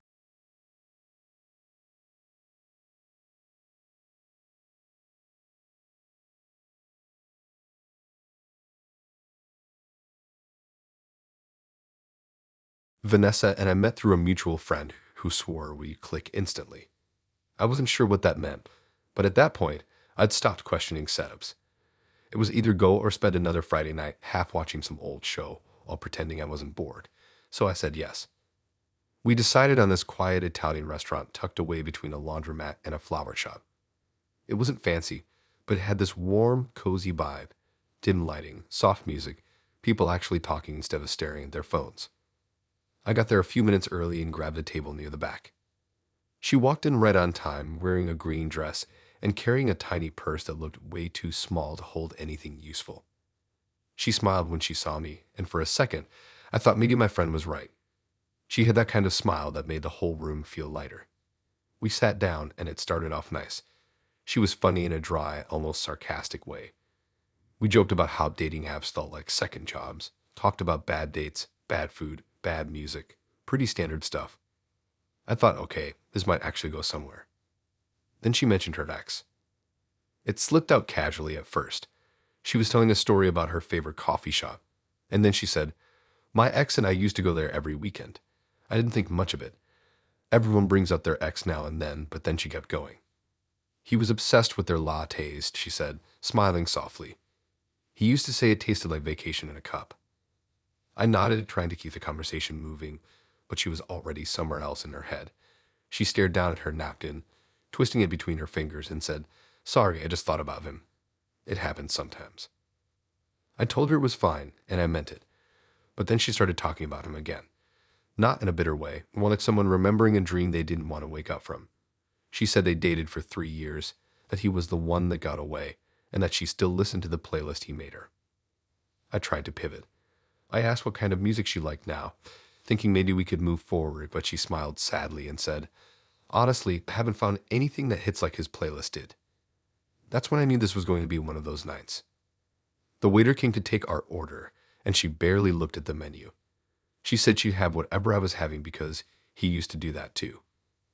I smiled awkwardly, ordered pasta for both of us, and tried to keep things light. I asked about her job, her family, her hobbies. She answered, but every answer somehow circled back to him. Her ex, the guy who apparently was still haunting every corner of her life. She said he moved to another city for work and that they just drifted apart. Then she said something that made me pause. I still think about calling him sometimes, just to see if he remembers me the same way. I didn't know what to say to that, so I took a long sip of water. When the food arrived, she looked at the plate and smiled faintly. He would love this, she said. I forced a laugh. Yeah, it's good pasta. But she wasn't joking. Her eyes were glossy, her voice quieter. She said, he used to say good pasta fixes bad days. For a second, she looked like she was going to cry. I sat there in silence, not sure if I should comfort her or pretend I didn't notice. Then she whispered, sorry, I didn't mean to make this heavy. I just didn't expect to think about him tonight. I said, it's okay, but it wasn't. The air had changed completely. The restaurant felt too quiet, the lights too dim, like the room itself knew this wasn't going well. She wiped her eyes, took a breath, and tried to pull herself together. She said, you probably think I'm crazy. I said, no, I think you're human. That made her smile, but it didn't fix anything. She still wasn't really with me. She was somewhere else entirely, stuck in memories I couldn't touch. After that, she talked about the breakup in detail. How it happened, what they said, how she thought he'd come back but never did. I listened mostly out of politeness, but also because I could tell she needed to let it out. It wasn't just missing him. It was like she'd never accepted it was over. At one point, she reached into her purse and pulled out a folded photo. This is him, she said, sliding it across the table like it was proof of something. I looked down, saw a guy with messy hair and a big grin, arm around her shoulders. They looked happy. Too happy. I handed the photo back and said, you really loved him, huh? She nodded, eyes glassy again. Still do, I think. I know that sounds pathetic. I said it didn't, but it did feel heavy. Too heavy for a first date. She started talking about how she tried dating since then, but no one compared. She said she always ends up walking away because it never feels right. Then she laughed and said, maybe I'm cursed. By the time dessert came, I'd stopped trying to redirect anything. I just let her talk. She told me how she sometimes drives by the old places they used to go, how she still has one of his hoodies, how she kept his contact saved even though he probably changed numbers. Then, right before dessert ended, she started crying. Not loud, just quiet tears sliding down her cheeks while she tried to smile through it. She said, "Sorry, I don't usually do this. It's just, I really thought he was it." I didn't know what else to do, so I handed her a napkin. She wiped her face, apologized again, and said, "You're really kind for listening." When the check came, I paid without thinking. She thanked me, said, "He used to pay too," and immediately winced, realizing what she'd said. Outside, it was cold, and she hugged her coat tighter. I offered to call her a ride, but she said she'd walk. "I need the air," she said softly. Before leaving, she turned to me and said, "You're a really good guy. I hope you find someone who looks at you the way I looked at him." And then she walked away, disappearing into the streetlights, wiping her face as she went. I stood there for a minute, watching her go, then laughed under my breath. Not because it was funny, because it was so perfectly tragic I didn't know what else to do. I didn't hear from her again after that. No text, no follow-up, nothing. But a week later, my friend sent me a screenshot from social media. Vanessa had posted a photo of a latte with the caption, "Some people leave, but the memories stay." It had a little heart emoji at the end. I stared at it for a second, then closed the app. She wasn't ready to move on, and maybe she never would be. Some people get stuck in the past like that, looping through old memories like they're still happening. And if I'm honest, I couldn't even be mad about it. It wasn't her fault. She was just still living in a love story that ended before she was ready to stop believing in it.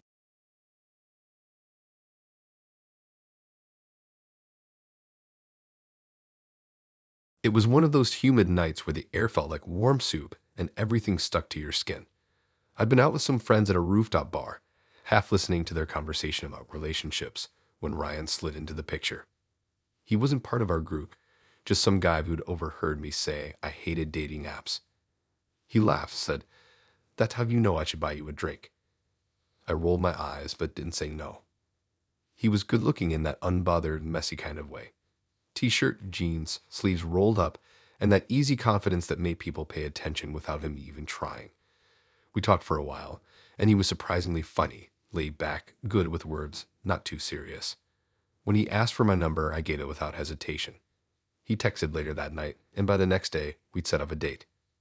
He picked a small bar near the edge of the city, nothing fancy, just dim lights, decent food, and music low enough that you could actually talk. He showed up smelling like cologne and summer air, and I'll admit I was a little impressed. We ordered drinks and started talking.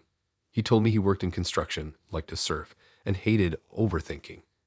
He said people these days made dating too complicated. I asked what he meant, and he said, "Everyone's so obsessed with rules.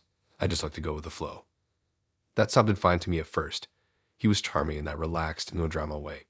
But the more he talked, the more I realized going with the flow meant something completely different in his world. Halfway through the night, we were talking about past relationships. I didn't bring it up, he did. He said he'd been in a few serious ones, then laughed and added, "Well, serious for them. I just don't like labeling things." I asked what that meant, and he shrugged. Labels make people act crazy. I raised an eyebrow. "So you don't call anyone your girlfriend?" He smiled. "Not unless I have to." I asked how that usually went over, and he said, "Most people are fine once they realize I'm honest about it." Honest. That was his favorite word. He used it like it excused everything. He took another sip of his drink, leaned back, and said, "You know what I hate most about dating? People who try to control everything. Like, if you want something real, you've got to let go. Stop forcing it." I said, "Sure, but some boundaries make sense." He smiled like I'd just said something naive. "Boundaries are fear," he said. "People build walls because they don't want to feel." That's when things took a turn. He started talking about how connection was all that mattered, and how he didn't believe in barriers. I asked what kind of barriers, and he said, "Any. Physical, emotional, whatever." Then he said it like it was nothing. "That's why I never use protection. It kills the connection." I stared at him, waiting for him to laugh, but he didn't. He just kept drinking, totally serious.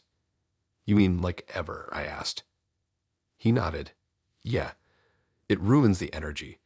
You can't feel the real bond if there's something between you. It's spiritual." I almost choked on my drink. That's not spiritual. That's irresponsible. He laughed, like I was the one who didn't get it. You're thinking too small, he said. It's not about health stuff. It's about trust. If you vibe with someone, you should trust the moment. Trust the moment. Those three words sounded like something he said a lot, like a catchphrase he used to dodge accountability. I tried to stay calm, hoping I'd misheard or misunderstood. I said, so you just trust every moment? He grinned. Exactly. You can't control life. You just ride it.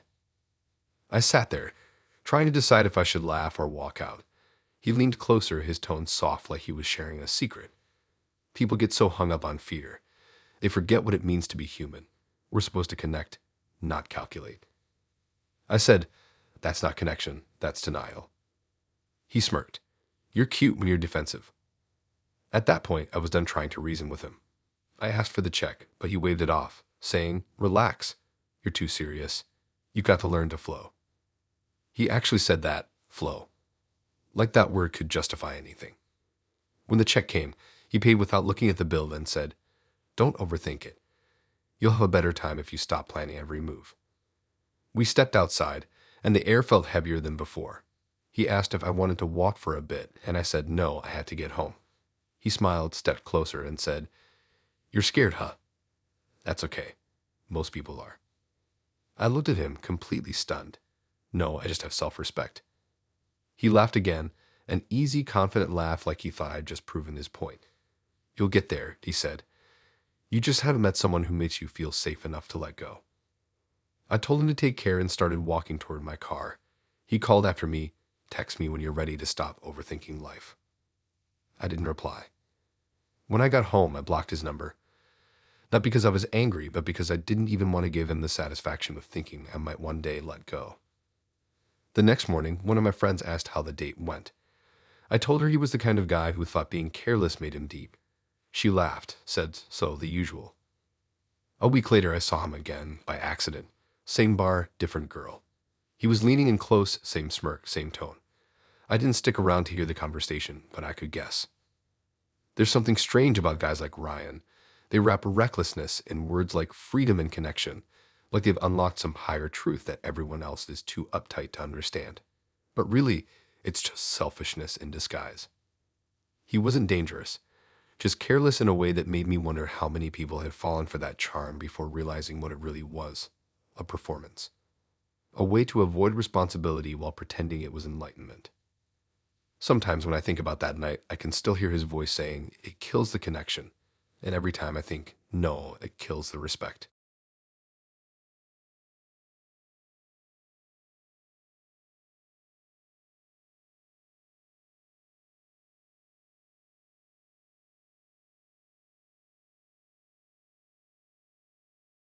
It started because my coworker wouldn't stop talking about how refreshing her friend Allison was. She said Allison was different, smart, outspoken, and not afraid to challenge people. I should have known that was code for might start an argument at dinner, but I said yes anyway. It had been a while since my last date, and honestly, I just wanted to meet someone who didn't immediately talk about followers or star signs. We met at this little Mexican restaurant downtown. Nothing fancy, to good food and a loud enough crowd to drown out awkward silences.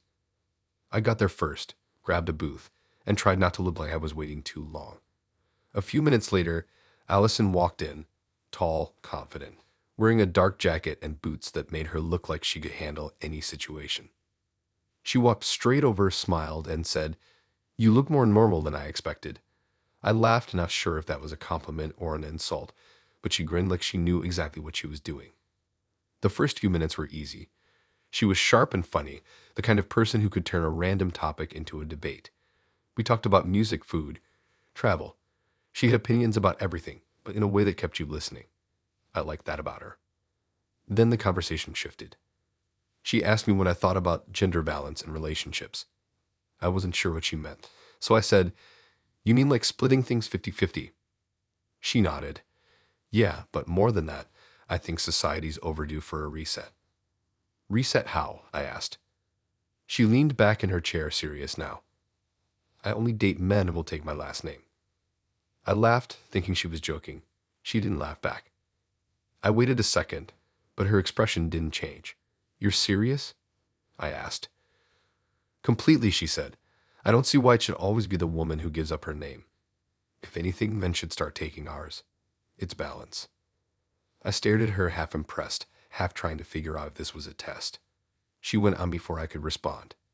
It's not about ego. It's about correcting history. My mom changed her name for my dad. My grandma did the same. I'm done watching women erase themselves for tradition. I said, fair enough, but isn't it just a choice? Like, if both people agree, that's fine, right? She nodded slowly. Sure, but if a man won't do it, that says something about him. What does it say? I asked. That he's stuck in the past. She said it like it was obvious, like she'd read this argument 1,000 times and never lost. The waiter came by with chips and salsa, and she used the moment to ask his name. We told her, she said, would you ever take your wife's last name? The poor guy froze. He stammered something about not being married, and she just smiled and said, think about it when you are. I tried to hide my face behind the menu. When he left, I said, you do that often? She shrugged. You can tell a lot about people by how they react to questions that challenge the norm. The food came, and she switched topics for a while. She told me about her job at a nonprofit, her 2 cats, and how she once started a campus protest because a professor said, ladies and gentlemen. She was passionate, I'll give her that. But then she circled back. So, she said, chewing thoughtfully, if we ever got married, you'd take my last name, right? I laughed again, thinking she was playing, but she tilted her head, waiting. I said, I don't really think about marriage on a first date. She grinned. Good, but hypothetically. I shrugged. I guess we could talk about it. She smiled wider. You're dodging. That's a no. It's not a no, I said.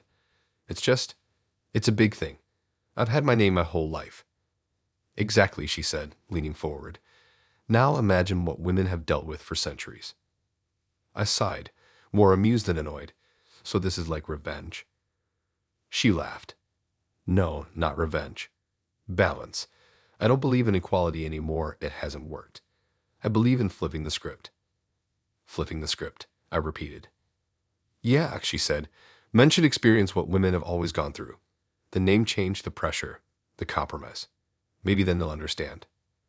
She said it calmly, like she was giving a lecture, not having dinner. I tried to lighten the mood. So, if we had kids, what name would they have?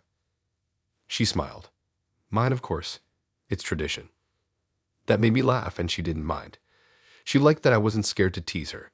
We went back and forth like that for a while, her pushing, me deflecting, both of us weirdly enjoying the rhythm of it. She was stubborn, but at least she was real. Then the check came, and the waiter dropped it between us. I reached for it, but she stopped me. No, she said. We split. I raised an eyebrow. Didn't pay you for the splitting type. Don't confuse independence with stinginess, she said, sliding her card in. I just don't let being owed anything. Fair enough. Outside, the night air felt cooler, and the streetlights flickered against the pavement. We walked for a bit, not really going anywhere. She told me about how her dad still got weird about her opinions, how people online called her too much. She said it like it didn't bother her, but I could tell it did. We stopped near her car, and she turned to face me. You probably think I'm intense, she said.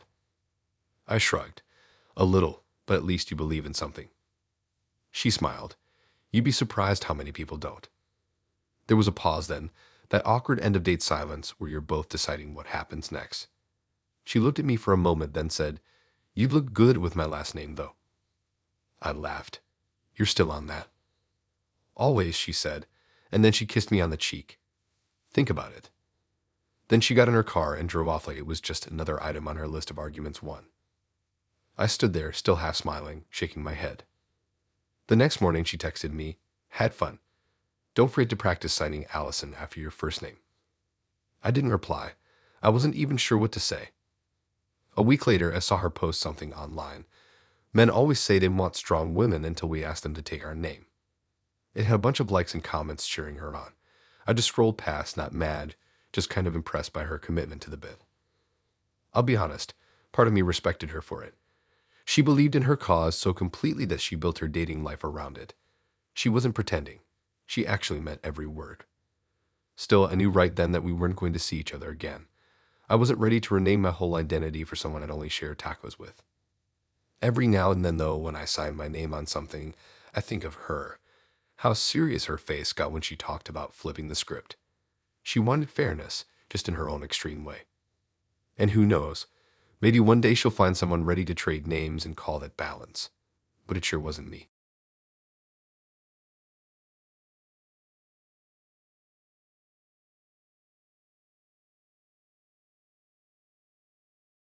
I met Brandon at a friend's poker night, which was weird because I don't even play poker. I only went because I was promised food, and honestly, free pizza is reason enough to suffer through small talk.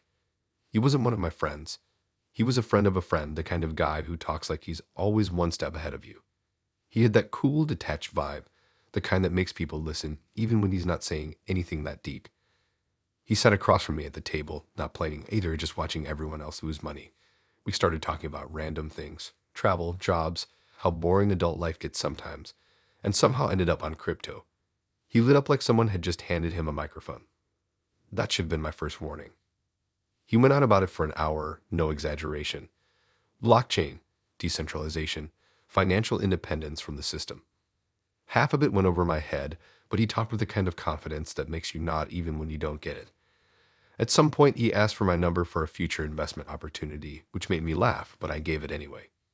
He texted that night, "You're cool. We should grab coffee and talk more about life and purpose." It was corny, but I said yes. We met 2 days later at a minimalist cafe that looked like someone designed it in grayscale. No color anywhere, just concrete walls, matte black chairs, and quiet lo-fi music in the background. He was already there when I arrived, typing on his laptop with a focused look that screamed, "I'm doing something important." He closed it when he saw me smiled and said, "Sorry, just checking the markets." I ordered a latte, he got a black coffee, and before I'd even sat down, he was talking again about crypto, stocks, the economy, all of it. I tried steering the conversation toward normal human topics, but he kept looping back to money. "I don't do emotions," he said at one point. "They're distractions. You can't build an empire if you're caught up in feelings." I'd laughed because I thought he was joking, but he didn't even crack a smile. He said relationships were energy exchanges, and people should invest in those that yield growth. I asked what that meant, and he said, "If I give you my time, it should create value." I said, "So love's a business deal?" He grinned. "Everything is." That set the tone for the rest of the night. Every question I asked somehow turned into a TED talk about efficiency or productivity. I asked what kind of movies he liked. He said he didn't watch them because they pollute focus. I asked about hobbies. He said earning was his hobby. The man actually said, "If I'm not making money, I'm wasting potential." He talked about waking up early to conquer the day, cutting out weak energy, and being too aware to settle for average. I just nodded, sipping my drink like I was in an unpaid seminar. Halfway through, he asked if I'd ever invested in crypto. I said no, and his face lit up. "That's perfect," he said. "You're a blank slate. I can show you everything." He pulled out his laptop again, flipping it around to show me graphs and numbers that meant nothing to me. He said, "This is freedom. You don't chase paychecks. You create streams." I couldn't help but notice his laptop screen had a big red drop next to one of the coins, but he ignored it completely. When the waiter came with the check, Brandon didn't even look up. He said, "I don't believe in spending cash. It loses value the second you use it." I said, "So what should I tip him in crypto?" He smiled, completely serious. "That's actually the future." I ended up paying. He said he'd get it next time, but I wasn't holding my breath. Outside, he offered to walk me to my car. On the way, he started talking about how he didn't believe in traditional relationships. He said people get too emotional, too dependent, and that love was a chemical imbalance designed to distract people from their goals. I asked if he'd ever been in love, and he said, "Once, but I evolved past it." Evolved past it, like it was a bad habit he'd kicked. He said love made people weak, and weakness was the opposite of success. He talked about how emotions cloud decision-making, and how men who chase women rarely chase greatness. I said, "You're literally on a date right now." He grinned. "Yeah, but I date intentionally. I'm studying connection." That line made me want to walk faster. When we reached my car, he leaned against a door like he was in a movie. "You got potential," he said. "I can tell you're not distracted like other people. You could build something real." I asked, like a business. He smiled wider. Maybe, or a mindset. I told him I'd think about it and got in my car before he could turn that into a metaphor. The next day, he sent me a voice note. It was 2 minutes long, starting with, "Hey, I meditated on our conversation last night." Then he said he felt our frequencies align and thought we could be power partners. I listened to half of it, then deleted it. A week later, I saw his profile pop up on social media. Every post was a quote about dominance, discipline, and escaping the matrix. One caption said, "Love is a distraction. Focus on your legacy." Another said, "She'll chase you when she sees your value rise." I didn't even follow him, but I couldn't help scrolling for a minute just to confirm that, yes, he was exactly who I thought he was, a motivational speaker in his own head. The funny thing is, I don't think Brandon was a bad guy. He wasn't mean or creepy. He just saw the world through a spreadsheet. Everything was ROI, return on investment. Even people. He talked like he'd read 100 self-help books, but missed the chapters about empathy. I heard from him once more about a month later. He texted, "You still working your 9 to 5 or ready to break free?" I didn't reply. Sometimes when I see those videos online about grind set and financial freedom, I think about Brandon, the guy who called emotions a distraction and probably checked coin prices before brushing his teeth.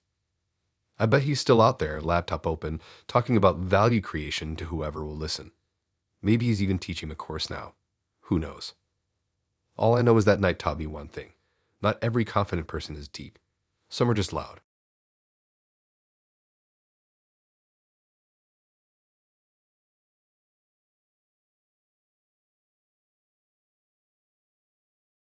I was in the history section pretending to look deep while actually trying to get Wi-Fi, and she was sitting by the window drinking what looked like a green swamp in a glass jar. She caught me glancing her way and said, "You're not really going to buy that book." I laughed and said, "You're right." And somehow that turned into an hour of talking about movies, bad coffee, and why people act like the world ends every Monday. She was quick with jokes and had this wild kind of energy that made it hard to tell if she was teasing or being serious. When she smiled, she looked like she already knew the next 5 things she was going to say.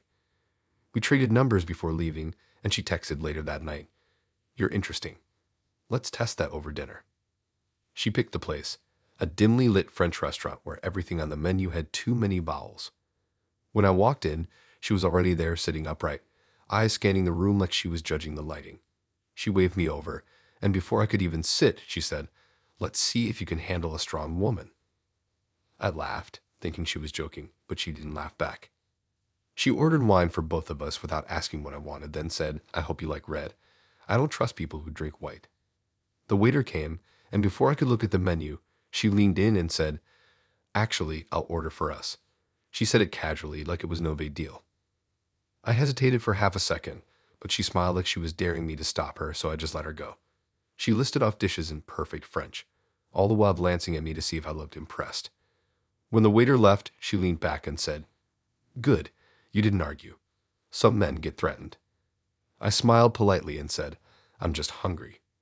She smirked. Honesty. Noted. I thought maybe she was one of those people who like testing boundaries, seeing how much you tolerate before pushing back. I was fine with a little boldness, but something about the way she said, "noted," made me feel like she was taking mental notes for a future argument. The conversation started fine. She told me she worked in marketing, that she recently bought her own apartment, and that she didn't believe in soft men. I asked what that meant, and she said, "Men who apologize too much. Weak energy." I said, "I think there's a difference between weak and polite." She smiled and said, "We'll see." The food came, and everything looked incredible, but before I could touch my plate, she stopped me. "Wait, let me taste it first." I blinked. "Your food or mine?" "Yours," she said. Then she took my fork, grabbed a bite, and nodded like she was inspecting it for poison. "Not bad," she said, pushing the plate back toward me.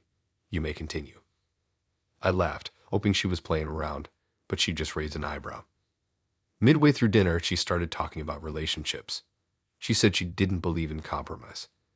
"If you bend too much," she said, "you forget who you are." I said, "Sometimes compromise is how things work."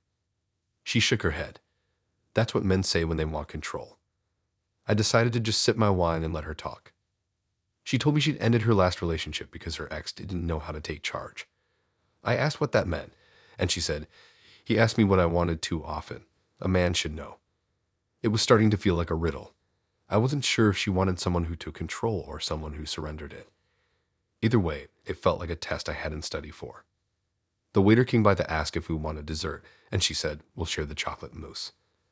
Then she turned to me and said, "I don't like when men overindulge. It says something about discipline." I said, "Good thing you're ordering for me then." That made her laugh for the first time all night. A real laugh, sharp and loud. "Okay, maybe you can keep up," she said. When the mousse arrived, she took the first spoonful, looked at me dead in the eye, and said, "This is how you know if a man can handle power. Can he let someone else lead?" I said, "I'm just trying to eat dessert." She smiled. "Exactly. You're doing fine." I couldn't tell if she was flirting or conducting an experiment. After dinner, the check came. I reached for it, but she grabbed it first. "Don't," she said. "It's my treat. I like to see how men react when they're not in control of the bill." I said, "You really like testing people, huh?" She shrugged. "I like knowing who I'm dealing with." Outside, we stood near the curb while she waited for her ride. She crossed her arms, studied me, and said, "You're quieter than I expected." I said, "Maybe I'm still recovering from being taste tested." She smirked. "You survived. That's what matters." Then she stepped closer, just enough that I could smell her perfume, something sharp and expensive, and said, "Most guys either argue or fold. You didn't do either. That's promising." I asked, "Promising for what?" She smiled like she got a secret. "We'll see." Her ride pulled up, and she got in without another word. When I got home, she'd already texted, "You did better than most. Next time, maybe I'll let you order." I didn't reply right away. I sat there thinking about the night, how every move had felt like part of a game I didn't know I was playing.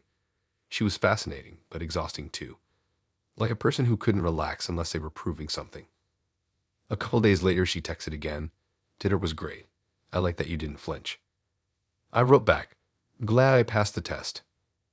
She said, "Don't get cocky. There's always another round." That was enough for me. I stopped replying. The next week, my friend who'd introduced us asked how it went. I said, "She's smart, confident, and terrifying." She laughed. "Yeah, that's about right." Sometimes I think about that night and wonder what she'd say if she knew I tell people this story. She'd probably smile and say, "Good, let them know what power looks like." And she wouldn't be wrong. Linda was power, just the kind that doesn't leave room for anyone else to breathe.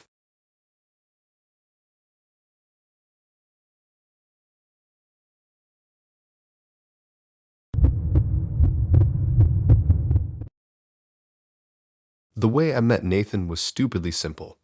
I was in line at a smoothie place after the gym, sweaty, hair a mess, and just trying to order without making eye contact with anyone. He was in front of me, ordering some protein monstrosity with like 7 add-ons. When the cashier told him the price, he laughed and said, "Gains aren't cheap."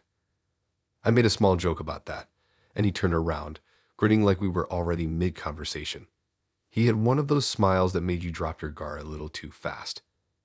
We talked for a few minutes while we waited for our drinks, mostly small talk, workouts, the weather, the long line.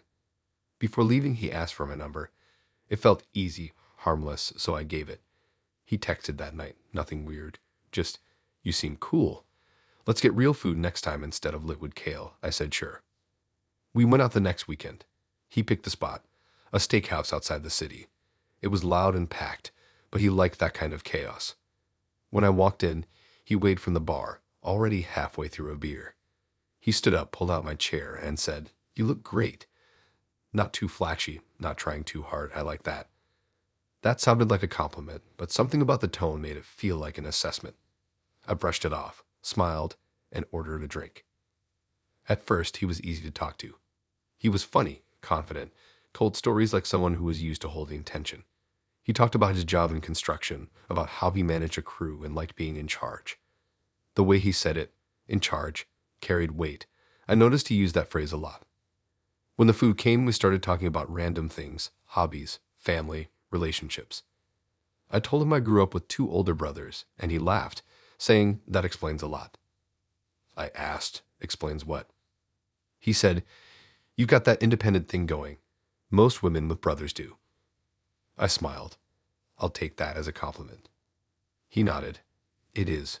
But just so you know, I'm not into modern relationships. I frowned a little. What does that mean? He took a bite of his steak, chewed slowly, then said, I like traditional roles. I believe a man should lead, provide, and protect, and a woman should support that. I thought maybe he was exaggerating, but he kept going. My ex didn't get it. She wanted to split everything. Bills, decisions, even control. That's not how it's supposed to be. I said, so what is it supposed to be? He leaned back in his chair, completely serious. It's simple. I lead, she follows. That's balance. I stared at him, waiting for a hint of humor that never came. He was totally calm, like he just told me what 2 plus 2 was. I tried to keep the conversation neutral, asked if he meant he liked being the provider financially. He said, it's not just about money. It's about authority. Someone has to be the head of the household. I laughed nervously. You mean like decisions and stuff? Exactly, he said. Men are better at making them. Women get emotional, overthink things. That's why I don't argue with women, I just lead. If she trusts me, she'll follow. I blinked. So you don't argue at all? He grinned. No point in arguing with emotions. I took a slow sip of my drink, trying to process the fact that I'd somehow ended up on a date with someone who thought the 1950s were still current. I asked, and what happens if she disagrees? She can disagree all she wants, he said, but at the end of the day, it's my call. That's what a man does. The waiter came by, and I swear, I made the longest eye contact of my life with him, silently begging to be rescued. He asked if everything was all right, and Nathan said, perfect. She's not complaining. I gave a tight smile. When the waiter left, Nathan leaned forward. I like that you're quiet. Most women would have argued by now. I said, I'm just listening. He nodded approvingly. Good quality in a woman. It took everything in me not to roll my eyes. The rest of dinner was like that, him talking, me politely nodding. He said he wanted a big family, at least 3 kids, but only if his wife stayed home with them. He said working mothers mess kids up. He even mentioned that his future wife should probably tone down her social media because attention online leads to disrespect at home. I finally asked, so what if she doesn't want that? What if she wants a career or independence? He smiled, shaking his head. Then she's not for me. I don't do competition in my house. I didn't even bother hiding my expression at that point. When the check came, he grabbed it before I could even reach for my bag. Don't worry, I got it. Men handle the money. I said, well, thanks for dinner. He smiled. Of course, I take care of my dates. It's how real men are supposed to act. Outside, we stood near the parking lot for a moment. He shoved his hands in his pockets, looked at me, and said, I like you. You've got that calm energy. Not like those loud, modern girls. I said, you don't know me yet. He grinned. I know enough. You didn't argue. That's rare. I smiled tightly. Maybe I'm just tired.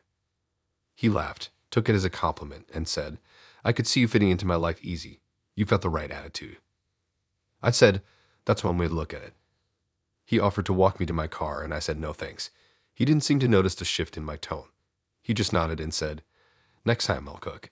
You can watch how I handle things in the kitchen. Sounds educational, I said, forcing a smile. He grinned like that was flirtation, waved, and walked off. I sat in my car for a solid minute afterward, replaying the conversation in my head.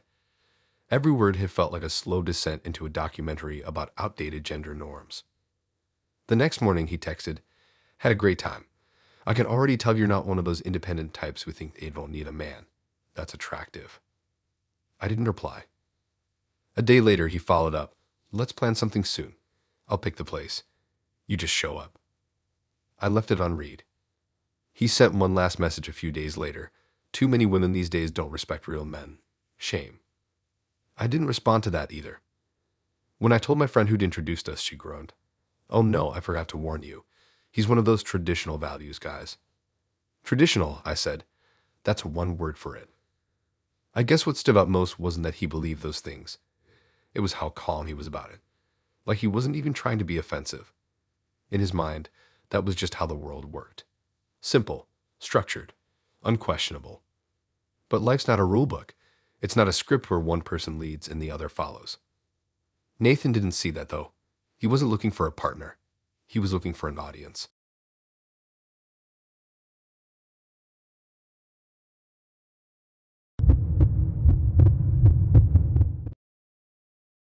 It was one of those early spring evenings where the weather couldn't make up its mind, half chilly, half pretending to be warm. I just left work, hungry and tired, and decided to stop at a small bar near my apartment. The kind of place where the bartender knows everyone's name, and there's always one guy in the corner pretending he's too cool to care. That guy turned out to be Luke. He was sitting at the bar alone, drinking whiskey and flipping a coaster over and over in his hand. When I sat a few seats down, he looked over, nodded, and said, "You look like you had one of those days." I laughed because, well, I had. We started talking just random stuff. Music, food, the weird smell in the subway that no one ever talks about. He was charming in that effortless way that made conversation easy. He told me he worked in advertising, that he liked hiking, and that he was not really a dating app kind of guy. He had a bit of a rough around the edges thing going on. Stubble, tired eyes, kind of looked like he hadn't slept enough, but it worked for him. When he asked for my number, I didn't hesitate. He texted later that night, and by the end of the week, we had plans to meet for dinner. The restaurant he picked was small, cozy, and smelled amazing. He was already there when I arrived, leaning back in his chair with that same calm confidence. He stood up when he saw me, smiled, and said, "You look good." We ordered food, and the first 20 minutes were easy. We joked about work, about how both of us were terrible at meal prepping, and how city life was basically one long series of paying too much for everything. I liked him. He was smart, funny, and didn't seem like the type to play games. But then, mid-conversation, something shifted. He mentioned his ex. Not in a dramatic way, just casually, like, "My ex used to love this place." I smiled politely, expecting him to move on, but he didn't. He started talking about her, how they dated for 2 years, how she moved abroad for work, how he wasn't really dating seriously right now. I asked what that meant exactly, and he said, "I'm just seeing people casually until she comes back." I blinked. "You're waiting for your ex to come back?" He nodded, completely unfazed. "Yeah, we're still in touch. It's complicated." I tried not to look as confused as I felt. "So, you're just killing time until she returns?" He smiled like that was an acceptable way to put it. "Not killing time. Just keeping myself open. You never know what can happen." It took me a second to process it. I wasn't mad, just kind of stunned by how casually he said it, like he didn't realize how strange it sounded. "So you're still in love with her?" I asked. He shrugged. "Love's a strong word, but yeah, she's important to me. We had something real. We just had bad timing." I tried to laugh it off, but it didn't feel funny. "So what happens when she moves back?" He looked me dead in the eye and said, "Then we'll probably figure things out, unless she's moved on. But I doubt it." I sat back, unsure what to do with that information. He wasn't even trying to hide it. He was being completely honest, which somehow made it worse. I asked, "Does she know you're dating?" He nodded. "Yeah, she told me to. She said I should explore. She's doing the same over there." "So you're both exploring," I said slowly. He grinned. "Exactly. It's healthy." I wanted to say it didn't sound healthy at all, but I didn't. I just smiled, trying to steer the conversation somewhere else. I asked about his work, his hobbies, his family, anything to change the topic. He played along for a bit, but every few minutes he dropped her name again. She always hated when I worked late. She loved this restaurant. She used to say I was too competitive. By the time dessert came, I felt like I had been on a date with both of them. When the waiter brought the check, Luke reached for it and said, "My treat. You're fun to talk to." "Thanks," I said, even though I was mostly thinking about how this man was emotionally somewhere else entirely. Outside, we stood by the sidewalk, and he shoved his hands into his jacket pockets. "You're really easy to be around," he said. I smiled politely. "You too." He hesitated like he wanted to say something else, then finally added, "You remind me of her a little." That was it. The final straw. I laughed, but it came out sharp. I'm sure you mean that as a compliment. He smiled, not picking up on the sarcasm. Definitely. He leaned in for a hug, and I let him, mostly because I didn't want to make it weirder. Then he said, "We should do this again before she gets back."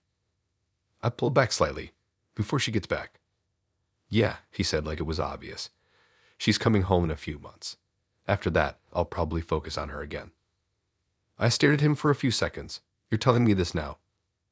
He shrugged. I like to be upfront. I don't want to lead you on. I almost laughed again, but it came out as a sigh. You're doing a great job at that. He looked confused. What do you mean? Nothing, I said. Thanks for dinner. He smiled, completely unaware that the date had gone off the rails, and said, text me when you get home. I didn't. The next day, he sent a message anyway. Had a great time. You're good company. Let's grab drinks soon. I didn't respond. A few days later, he texted again. Didn't mean to weird you out about my ex, just being honest. Transparency is key. Still didn't reply. 2 weeks later, I saw him post a picture on social media, a photo of the sunset with the caption, "Sometimes love just needs time." The comments were full of hearts and fire emojis, one of them from a woman with a profile picture of her standing in front of a beach. I didn't have to guess who she was. The thing about Luke was that he wasn't trying to be cruel. He genuinely thought what he was doing made sense. He thought being open about it made it okay. But honesty doesn't fix everything. It doesn't make it fair. He was the kind of person who wanted to keep his options open while holding onto the past with both hands. And maybe that worked for him. But for me, it felt like sitting in someone else's waiting room, waiting for a door that was never going to open. I guess some people confuse closure with pause.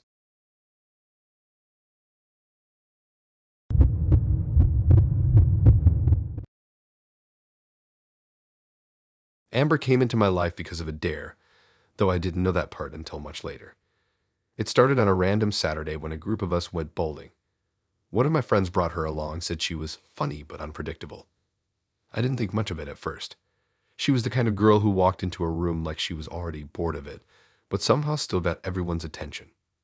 She was wearing this oversized denim jacket with paint stains on it, hair tied up in a messy knot, a small silver ring on her thumb that she kept spinning while she talked. I ended up on her team during the game, and she was terrible, like hit 2 pins every frame terrible.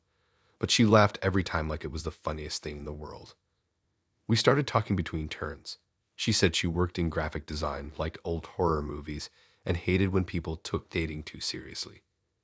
I joked that she sounded like someone who ghosts people for sport, and she grinned and said, only when they deserve it. By the end of the night, she said, you're not bad company, and gave me her number. I texted her the next morning, and she replied with a single word, sure. I wasn't sure if that was a yes or sarcasm, but somehow it turned into us meeting for drinks later that week. We went to this tiny dive bar with bad lighting and sticky floors, the kind of place where the jukebox only plays songs older than you are. She was already there when I arrived, sitting in a booth, sipping a beer with her phone face down on the table. When I sat down, she smiled. You actually showed. Most guys flake. I said, I figured I'd take my chances. She shrugged. Bold move. From the start, there was this strange energy between us. She was charming, but in a chaotic way. The kind of person who says one thing and means another just to see if you'll catch on. We talked for about 10 minutes before she started asking me random questions. Not normal ones either. Would you rather live in a house with 10 cats or 1 snake? What's the worst thing you've ever lied about? If you could relive one day, which would it be? It felt less like a date and more like an interrogation disguised as a game. I played along, though. It was weirdly entertaining. After a while, I asked her how her week had been, and she laughed. Oh, wild, she said. My friends bet me I wouldn't go on a date with a random guy this weekend, so here we are. I froze. Wait, a bet? She nodded, sipping her drink like it was no big deal. Don't look at me like that. It's not personal. You were just the first one who seemed normal enough. I tried to laugh it off, but she said it so casually it caught me off guard. So this is like a dare date, I asked. Pretty much, she said. But hey, you're doing better than I expected. I thought you'd be boring. That line hit somewhere between insult and compliment, and I couldn't decide which it was meant to be. She smirked, clearly enjoying the confusion. Relax, she said. It's not that deep. I just don't date. My friends think I'm too cynical. So they dared me to go out with someone. I didn't think I'd actually have fun. Fun, I asked. Yeah, she said. You're not bad. You got decent energy. I didn't know what to say to that, so I just nodded and took a sip of my drink. She leaned back, watching me. You're probably judging me right now. I'm just processing, I said. Processing what? That I'm a part of someone's group chat challenge. She laughed again, loud enough that a few people turned to look. You make it sound cruel. It's not. Think of it like spontaneous sociology. I couldn't help but smile at that. So what happens when you win the bet? She shrugged. I get bragging rights and free brunch. Totally worth it. Wow, I said. I'm glad I could contribute to your social life. She grinned. See? You get it. The weird thing was, after she admitted it, the conversation got better. It was that once the pressure was gone, she relaxed. She told me about her job, how she hated her boss but loved the work. She talked about growing up in a small town, moving here on a whim, how she missed thunderstorms and dirt roads. The sarcasm was still there, but it came with honesty this time. She said she didn't believe in forever, that people always pretend love is stable when it's not. Everything changes, she said. People just don't want to admit it. I asked if she'd ever been in love, and she said, once. It was fine until it wasn't. We sat in silence for a second, the jukebox switching songs in the background. Then she looked at me and said, You seem like the kind of guy who believes in happy endings.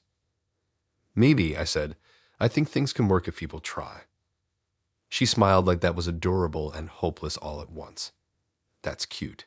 You'll grow out of it. We stayed there for a couple more hours, just talking and joking. Every now and then she'd say something sharp, like she was testing if I'd push back. I think she liked that I didn't. When it was time to leave, we stepped outside, and she lit a cigarette. She offered me one. I said no. She looked up at the night sky, exhaled smoke, and said, You know what's funny? This bet thing was supposed to be a joke, but I actually had a good time. Glad I could exceed expectations, I said. She laughed softly. Don't get cocky. It's still just a bet. Right, I said, smiling. Wouldn't want to ruin your streak. She finished her cigarette, flicked it onto the sidewalk, and said, I'll text you. Maybe. Then she walked off before I could even say goodnight. She didn't text that night, or the next day. 3 days later, I got a message from her that said, You won me $25 and a free mimosa. I replied, happy to help. She sent back, Don't be bitter. You were fun. Maybe I'll owe you a real date sometime. I didn't respond. A week later, she posted a photo on her social media, her and her friends at brunch, all holding mimosas, captioned, Never bet against me. I wasn't even mad. It was weirdly fitting.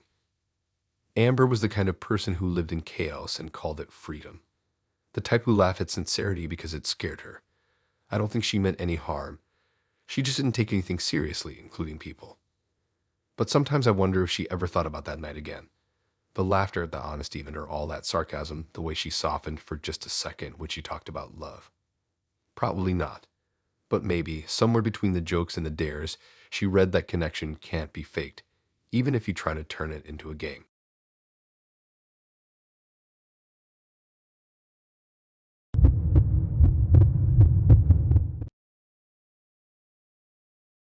Michelle came into the picture because my buddy thought she'd be good for me. Whenever someone says that, it's code for she'll keep you entertained for one night, and he wasn't wrong. He showed me her profile, big smile, confident pose, and a bio that said, No games, no drama, no broke men. I should have taken that as a warning, but I was bored, so I texted her. She replied almost instantly. Her messages were short and fast, like she was speedrunning a conversation. I asked how her week was going, and she said, Busy. Men keep disappointing me. That should have been my sign to bail, but I decided to lean into it. I said, Maybe you need better taste. She said, Maybe you need to prove you're different. Challenge accepted. We met a few nights later at this burger spot that tried too hard to look vintage. When I got there, she was already seated, wearing heels way too high for a place that served fries in baskets. She looked up as I walked over, gave me a quick once-over, and said, You clean up okay. No hello, no smile, just that. I sat down, still trying to figure out if she was joking or testing me. She wasn't smiling, but her eyes had this spark like she was waiting to see what I'd do next. So she said, Let's make this quick. I hate wasting time. Great start, I said, half laughing. She leaned forward. I mean it. I've been on too many dates where guys fake confidence and then fall apart when things get real. I shrugged. Guess we'll find out which one I am. That got the first smirk of the night. We ordered food, and while we waited, she fired questions at me like an interrogation: job, family, exes, goals. I didn't mind it at first. It was kind of refreshing how direct she was. But then she asked, "Do you have sisters?" "Yeah," I said. "One." She froze for half a second and then said, "Oh, no." I frowned. "Oh, no, what?" She put down her drink. "Men with sisters are a problem." I blinked. "That's specific. How do you figure?" "They grow up thinking women are their little projects," she said, "or they compare every girl they date to their perfect sister. It's gross." I couldn't help laughing. "That's the weirdest theory I've ever heard." She glared at me. "It's not a theory, it's facts. I've dated 3 guys with sisters. All disasters." "So, statistically, you're blaming my family for that?" She smirked. "If the shoe fits." That's when I realized this wasn't going to be a normal date. She wasn't talking to me. She was defending herself from every bad date she'd ever had. I asked, "So if I didn't have a sister, I'd be safe?" She tilted her head. "Maybe, but you do, so you probably think you understand women." "Maybe I just treat them like people," I said. She raised an eyebrow. There it is. The nice guy voice. The what? The one that says, "I'm different, but deep down you're the same. Sister guys always are." I leaned back, half amused, half annoyed. "You realize you sound insane, right?" She smiled. "Honest beats polite. You'll thank me later." The food came, and for 5 full minutes, we ate in silence. I figured she'd either calm down or double down. She doubled down. She said her last boyfriend cried during a fight once, and she broke up with him the next day. "I can't respect a man who cries," she said, stabbing a fry. "That's harsh," I said. "Harsh keeps you alive," she replied. I asked if she ever cried. She said, "Sure, but it's different when women do it. We're allowed." "Convenient," I said. "Realistic," she shot back. Then she told me she didn't believe in equality in relationships. "It's not 50-50, she said. "Men lead. Women decide if he's worth following." I said, "So men do the work, and you just supervise." She grinned. "Exactly." The rest of dinner was a weird mix of insults and flirting. She'd say something that should have been offensive, but somehow made it sound like a challenge. When the waiter came back, she asked him for a refill without looking up and then said to me, "See, that's how you handle people. Confidence." I laughed. "You're something else." She tilted her head. "You say that like it's bad." When the check came, I reached for it, and she stopped me. "Don't. I don't let men pay. It's a power thing." I said, "So we're splitting it." She nodded. "Of course, unless you're one of those guys who insists because he needs to feel manly." I said, "Nope, I'm good. You can pay for your burger." She grinned. "See, you're learning." Outside, she lit a cigarette and leaned against the wall. You didn't flinch much. Most guys stayed defensive. I shrugged. "I've got a sister. I'm used to women with opinions." That made her laugh, an actual laugh this time. "Okay, that was good," she said. "Still don't trust you, though." I said, "You don't have to. It's not a job interview." She took another drag and said, "You'd be surprised how much dating feels like one." Her ride showed up a few minutes later. She flicked the cigarette away, looked at me, and said, "You're better than I thought." "Not by much, but better." "Appreciate it," I said. "That's high praise from you." She smiled. "You're quick. Text me sometime if you're not scared." Then she got in the car and left. The next morning, she sent one text. "You passed the first round. Don't mess it up." I never replied. A few days later, I saw her post something on social media. Men with sisters are always trying to prove they're good guys. It's cute. I scrolled past it, shaking my head. Michelle wasn't mean, just built like a fortress. Everything she said came out like a defense mechanism wrapped in a punchline. She didn't want connection, she wanted control. Maybe that worked for her. Maybe she was tired of being wrong about people. Either way, I wasn't interested in being someone's social experiment. I figured she'd keep testing guys until one didn't flinch, and maybe that's all she wanted. But not from me.